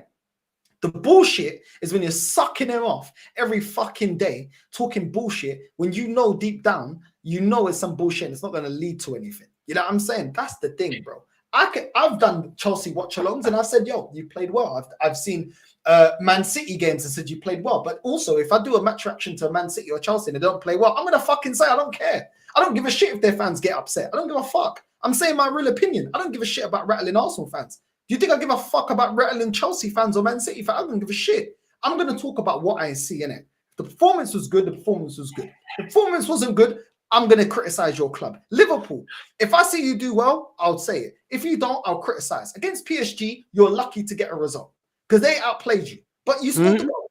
Fair enough. You scored the goal. You did your thing in it. But at the end of the day, yeah, it's just not me. You know what I'm saying? And you know what's funny, no, sir? That's what they tried. They tried to do the handwriting with me recently when I did my reaction to the Benfica game, because people think that I always like talking about Arsenal on your channel. I said, guys, if I am a drifter, you're one of these people that you're trying to accuse me of, by all means, guys, I have over 220 videos on my channel, streams and videos. Go and check how many of those are about other clubs. You understand what I'm saying, right? I've made a career in my channel, build it on talking about my club. I can say whatever I want about my club. I've given my club praise. I've given my club criticism. My opinions about my club is my opinions. I barely talk about Real Madrid. Barely no side. I don't even do much. Like, you know how people do much reaction for rivals? Bro, I'm not going to lie, bro. It's very rare. You can go and check my channel. It's very rare for me to talk about other club, except maybe now because we are in a title race, right? This is a title race where there's like 3 teams that are going head to head and the table could change every week. I will talk about them because that is how close we are, right? But I'm not going to sit there and say, oh, Real Madrid, this is why they're going to do this, and this is what they're going to do next season. Or Atletico, this is why they're going to do. I don't care. You understand what I'm saying, right? Yes, I will mention them here and there, but they're my rivals, right? I'm not always going to sit there and praise them. Like, if anything, I've been spending this whole season criticizing Real Madrid. You understand what I'm saying, right? That's what I'm known for, right? But here's the thing, Noah, you just mentioned it.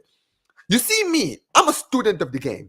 When I got into YouTube, right? I spoke to you, I spoke to Lee, I spoke to Dave, I spoke to Flawless. I wanted to learn. But this is the thing, Noah, I came to you guys. You know why? Because at the end of the day, I realized a very long time, what kind of channel do I want to grow? Do I want my channel to be based on popularity or based on just being myself? You understand what I'm saying, right? So I came to guys who are known for being themselves, right?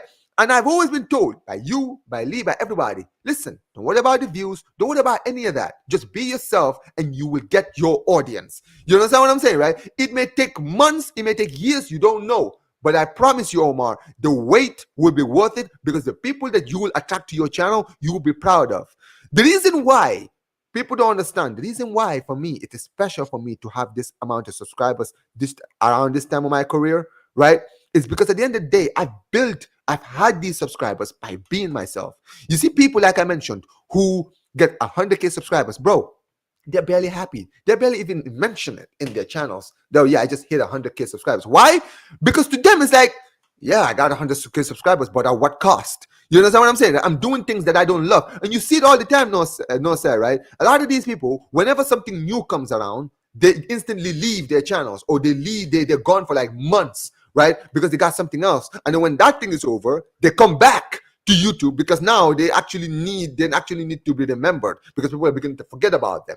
You understand what I'm saying, right? But over here, I've said it before, it doesn't matter. For me, I'm proud of what I have had because everything I've had, the audience that I have, they know me. They know me. They respect me because they know that at the end of the day, I speak from the heart. I don't say things to be popular. On my channel, I've said it before, my channel, I don't care if Barca fans love my channel or Barca fans hate it. Like, don't get it twisted. Barca fans love my channel, right? I've managed in the few years I've been on this channel, right? I've been on this platform. I've gotten to meet so many people. I've gotten to put people on, which I'm proud of. I'm not trying to hype myself up, but I'm proud that there are people, Barca fans, right? Channels who've recently just gotten, like, I've seen grow slowly, and I've seen like the authenticity, the potential that they have, where I've bring them to my channel. I've seen them begin to grow. The biggest one for me is Barca React. This is a guy who, from the earliest time he got into YouTube, I could tell this kid had potential. And then I was like, listen, man, I'm going to bring you to my channel. I'm going to bring eyes. You need to set yourself a camera. Put yourself on stream so that people can see you. Because I feel like you're one of those people that are very knowledgeable. And I feel like you have potential. You're a kid. You have so much potential. You have so much to grow. And you've seen it recently, bro. He's been growing. He's getting into channels. He's getting invited. And I'm proud. I'm like a proud father watching his son actually make it, bro. Because I'm like, listen, we need more of this. I want to see more of this. I want to see more people from my fan base actually making it big. You understand what I'm saying? Not because I want to sit there and say, yeah, I put this guy on, I put this guy on, I put this guy on. I don't care who I put on or whether they call me out or credit me. It doesn't matter. I'm just happy to see people succeed. It is what it is, bro. You seen like me calling out Babs and then he wanted the link. Why is he so rattled with at the time I had like 10K subs? Why so rattled? Because the truth hurts. Right. The truth hurts. Yeah, I'm saying the truth of your bullshit hurts, isn't it? When your bullshit's getting called out, you're rattled. Why are you rattled? You're like 200K subs. Why are you rattled? You're rattled because deep down, you know there's truth to the shit I'm calling out when you're putting out bullshit on your content all the time. Otherwise, why would you care? So many people, bro. I've seen so many clips. North side this, north side that. Look at this guy, he's a clown. I don't care. It doesn't get to me because at the end of the day, I know they're chatting shit. You know what I'm saying? There's no validity to their video. There's no validity to anything they say about me. One thing they can say, you're rude. Cool, I'll take that. I'm rude, innit? I'm rude because I'm blunt with the way I say things. I don't care, bro. I'm not scared to be disliked. At the end of the day, my opinion isn't about being liked. It's about saying the truth as I see it. As I see it. You know what I'm saying? And if I'm wrong, I've said it before. Arteta win a major honor, I'll be Arteta in. People, oh, you're gonna be washed. No, I won't. Yeah, because I can hold my hand up, which the majority of this fan base can't do. Hold my hand up and say, do you know what? When my targets are met, when I set a target, I mean it. You win me a major honor, you can keep your job, even though I wanted you gone. I never wanted you at the club. You win me a major honor, I'll change my mind. I will say it took way too long, but you know what? I'll hold to my standard. At least, yeah, you brought it home eventually. I'll hold to my standard and be like, yo, cool. You deserve to stay at the club. You know what I'm saying? Fair enough. But guess what? My standard don't change. You win a major honor, cool. You get yourself another year. At the end of that year, you don't win me another major honor. I want you out, bro. Don't think you can live off one Premier League title in 5 years or whatever it is, and then next year you get enough. You just can fail for. This is what happened with Wenger. Won 3 Premier Leagues, yeah, and then he lived off 10 years of doing fuck all. I don't give a shit about the FA Cup. Listen, FA Cup's great, but it ain't good enough for 10 years. FA Cup, FA Cup, FA Cup. Yeah, I'm saying. Yeah, I'm not going to live off one Premier League title or Champions League title, which I know we ain't going to win. But let's just say hypothetically we win that. Don't think, yeah, that buys in 3, 4, 5 years. No. Unfortunately for you, it doesn't. But for these people, like it's a sad state of affairs, no side. I've said it before. I was gonna say this earlier when I was listening to you and Dave. Right? You see what the problem with your in England is, and you just mentioned it. It's only in England where a manager or a player is bigger than a club. I'm telling you now, bro. The way that managers and players are always protected in this league, it doesn't. This is such a way. This is why when these people always look at in the Serie A, or they watch the French league, or they watch La Liga, when they're seeing fans and ultras completely burning the stadium down there, yo, what is wrong with these fans? These fans are hooligans. They're this. No, they're not hooligans. You know what they're doing? They're real fans. Because those fans, they support the club. You understand what I'm saying? They are club over owners, and they're club over the players. You just mentioned it about Rui Costa. Rui Costa is one of the biggest legends your club has ever created. But guess what, bro? If he's not doing the job, he needs to go. It's that simple. Because at the end of the day, it's about Benfica. It's about the club. You understand what I'm saying, right? I've said this before. I said this recently on my stream. I don't care whether people like me or hate me. I don't care who I are. Bro, maybe in a few years' time, I'll work for Barcelona. I will get to meet legends. I'll get to meet players and managers. Bro, it doesn't matter. If they pull up any of my videos of today where I'm criticizing them, bro, I will sit there and say, yeah, I said that because that's how I felt. Because I'm a fan. You understand what I'm saying? I am a fan. I speak. At the end of the day, I'm speaking like every other fan. You understand what I'm saying, right? Because you know why? Because I've been supporting this club for almost 19 years. And in that time, I've seen players come, players go. Managers come, managers go. Presidents come, presidents go. And I am still here. And I will still be here when you're all gone. So guess what? I have no loyalty to any of you. Yes, I love a lot of you players, right? I will support you. I'll be one of your biggest fans for sure. But I promise you guys, bro, when it comes down to it and you start moving in a certain way, I'm quick to turn. Because at the end of the day, I would never let a player turn against a club. Araujo was the guy. Araujo was one of my favorite players. I just praised him today. But Araujo, when he was moving mad, guess what, bro? I switched. Because for me, bro, it doesn't matter. You start doing disrespecting the club, get out. I don't care how good you are. Because I'm still here. And guess what? You may be a step center back. You may do something. You may do well at another club. But I'm still going to be here. I will still be here after you're gone. That's the problem. Arsenal fans, these Arsenal fans, this is why, before you go, that's like Egal, right? With all due respect to them. Bro, this generation of fans, yeah, it may take a while, but trust me, they're going to understand exactly why we feel the way that we're feeling. You saw already we were dropping points against Nottingham Forest and West Ham and all these teams there. They're already like, oh, well, it ain't looking great. Cool. Eventually, you're going to understand, innit? Eventually, you're going to get why we're criticizing. And by that time, guess what? It may be too late. The club identity is done. The club identity for my club is done.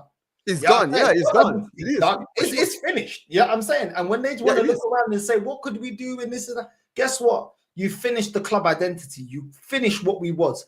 That Invincibles means fuck all 21 years later. Means fuck all, bro. No one gives a shit. We didn't build upon success. You know what I'm saying? We didn't build upon those successes. We've let it decay for so long, and we want to talk about Tottenham. How long has it been since Tottenham won a major honor? What, 50 odd years? Bro, we're almost halfway there. We're almost halfway there. Imagine 50 odd years, you know, and we're almost halfway there. You man are talking about, oh, well, maybe next year, maybe next year what? They've been doing this for 20 odd years, and you think they're going to change? Yeah? Because guess what? Last time we got our financial reports, money's up, sponsorships up, tickets up. Our ticket prices have gone up. Is anyone protesting that? No, of course they're not protesting that. Don't worry, another year. We hate this ownership, but I'm going to renew my season ticket because I want to go to the stadium. Yeah, so the money keeps going. Remember, they were increasing ticket prices, yeah, around COVID times and that, and now they're increasing it again. Are you not doing anything? No. The shirt prices have gone up. The merchandise prices have gone up. Everything's going up. They're talking about expanding the stadium. Look at the state of the bench, but they're expanding the stadium. It doesn't matter. It doesn't matter because as long as you can keep your fucking season ticket, even though we're doing fuck all, you don't give a shit. Do you know why? Because most people, this is the fucking reality of life, yeah? Most people chat all this great stuff about let's get our club back, all this bullshit. Filo da puta. You man don't give a fuck about sacrificing for the greater good.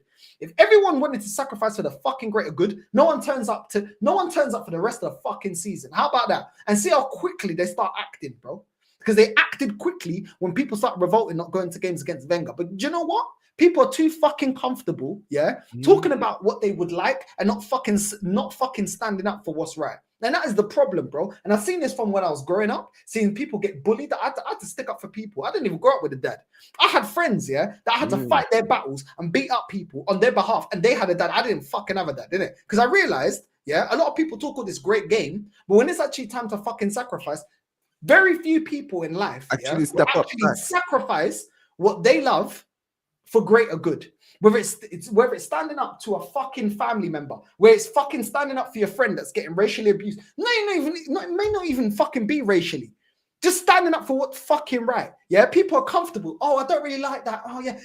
Oh, they see something going on. Oh, you're getting beaten up, or you're getting criticized, or you're getting racially abused. And then after the fact, you got the abuse. Oh, yeah, that wasn't right. Why the fuck did you say something? Why the fuck didn't you stand up? Do you know why? Because you're comfortable. As long as it doesn't affect me, I don't give a shit, innit? That is the mentality of the world, bro. People talk all this stuff about, I don't like bullies, I don't like that. How many people stand up to bully? How many people stand up for what's fucking right? How many people will say, do you know what? Fuck off the ticket. I don't give a shit if my family's been going for generations. This is bullshit. What am I paying money for? Do you know what? I love this club so much, I'm sacrificing myself and my memories. I ain't going to the games. I ain't buying the fucking shirts. I ain't buying the merch. I ain't buying none of that shit because I believe I need to make a stand, innit? Do you know what they do? Monkey see, monkey do. Oh, but if I don't buy my ticket, the next man will get the ticket. Who gives a fuck, bro? If you believe in what you say, and you're not happy with the club, don't fucking support it financially. How about that? Exactly. You support it. You can support the club, but not support it financially. Facts.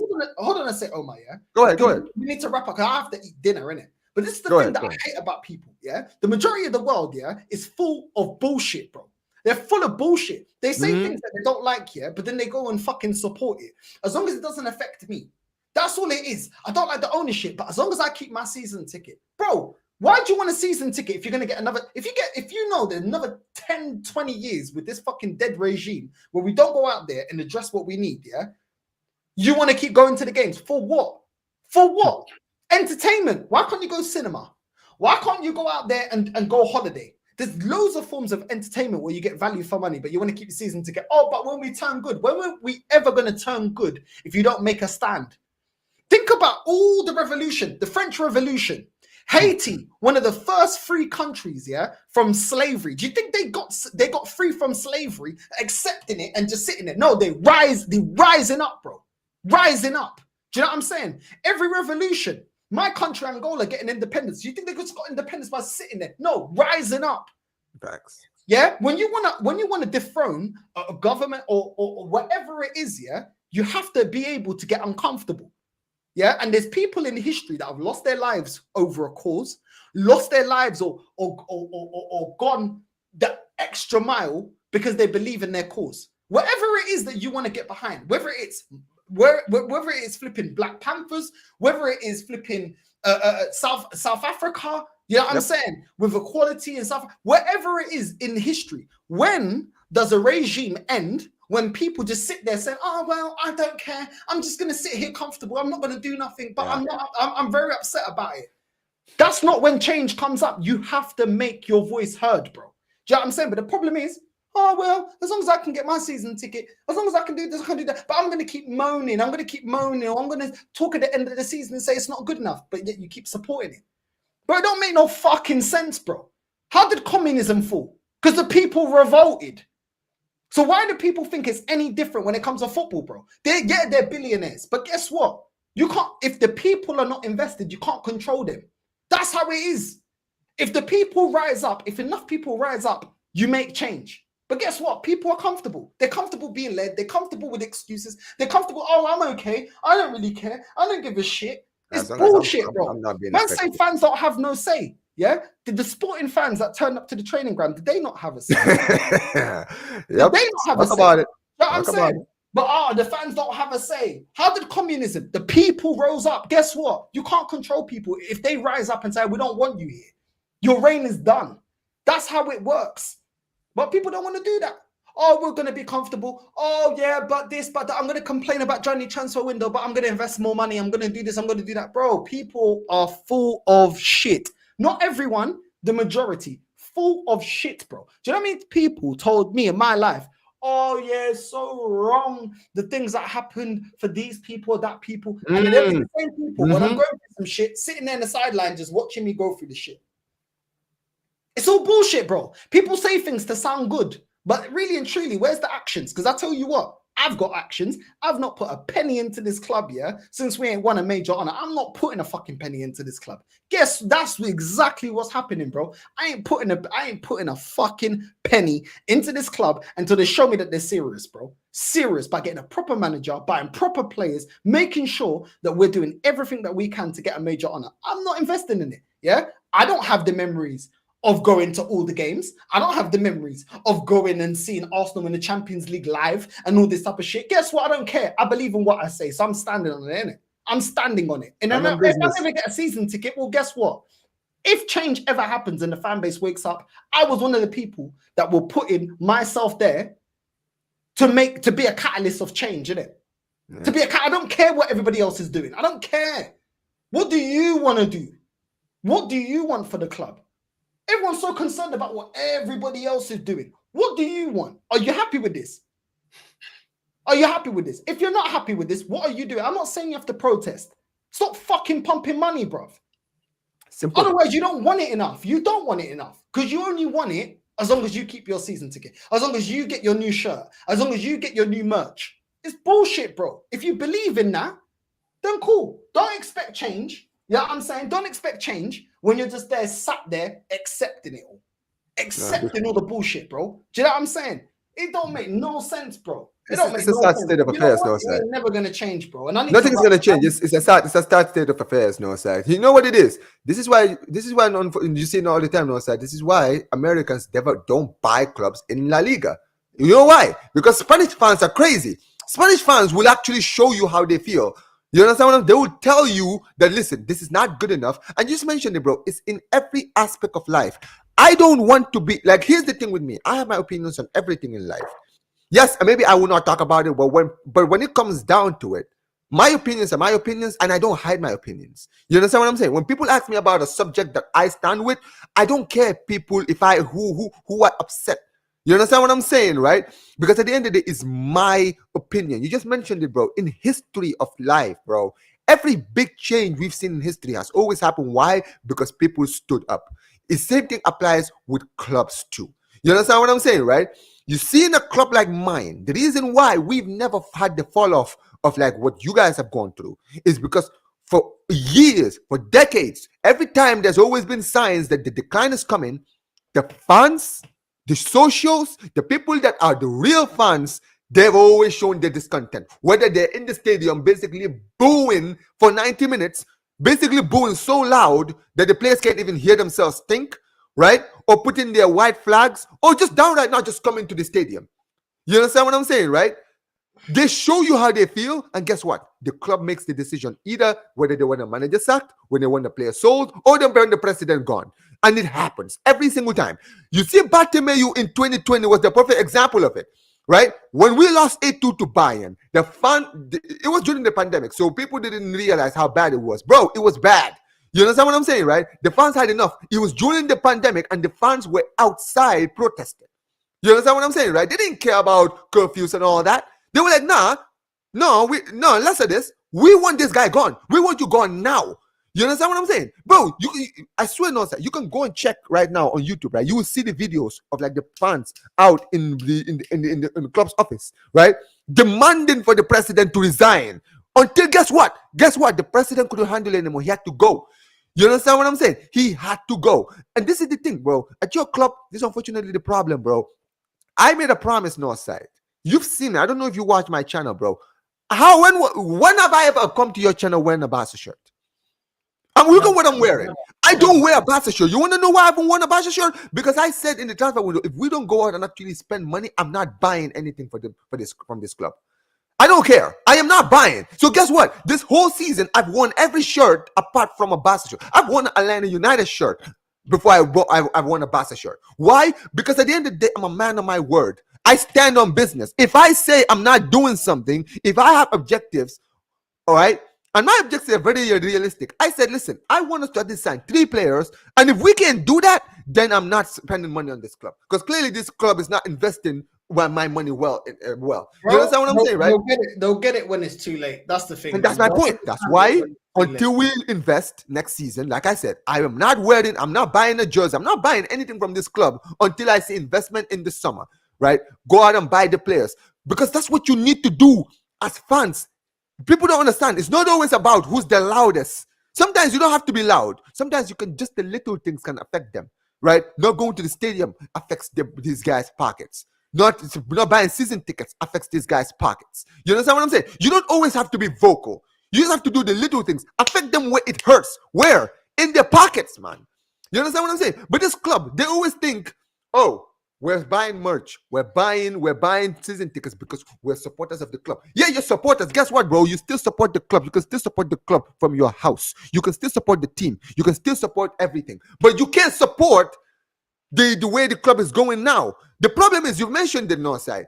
Your club has gone to a point now where you guys have been so sterilized to this kind of like mediocrity, right? The people now look at the fact that you guys are challenging for the league, being in the Champions League, as the accomplishment. It's a sad state of affairs that now a club of Arsenal stature, who once was a Champions League regular, where top four was never even a thing that was even a conversation, because you always knew you were there. You understand what I'm saying? Regardless of what happens, right? It was about title challenges, about trying to do well in Europe, trying to win the league every single season, trying to buy the best players. To now, it's like, it doesn't matter, man. We're top 2. We're the second best team in the league. Oh, we have the second best manager in the world. They'll get it, bro. They'll get it. But when they get it, bro, it's going to be too late, man. Big up to Omar. Big up to everyone that's locked in. We're going to redirect to Lee for his watch along. Big up to everyone that's locked in. Make sure you're subscribing to Omar BYT into his channel. And end the stream, Dave, as well. And we're out, man. Love every single time. Love.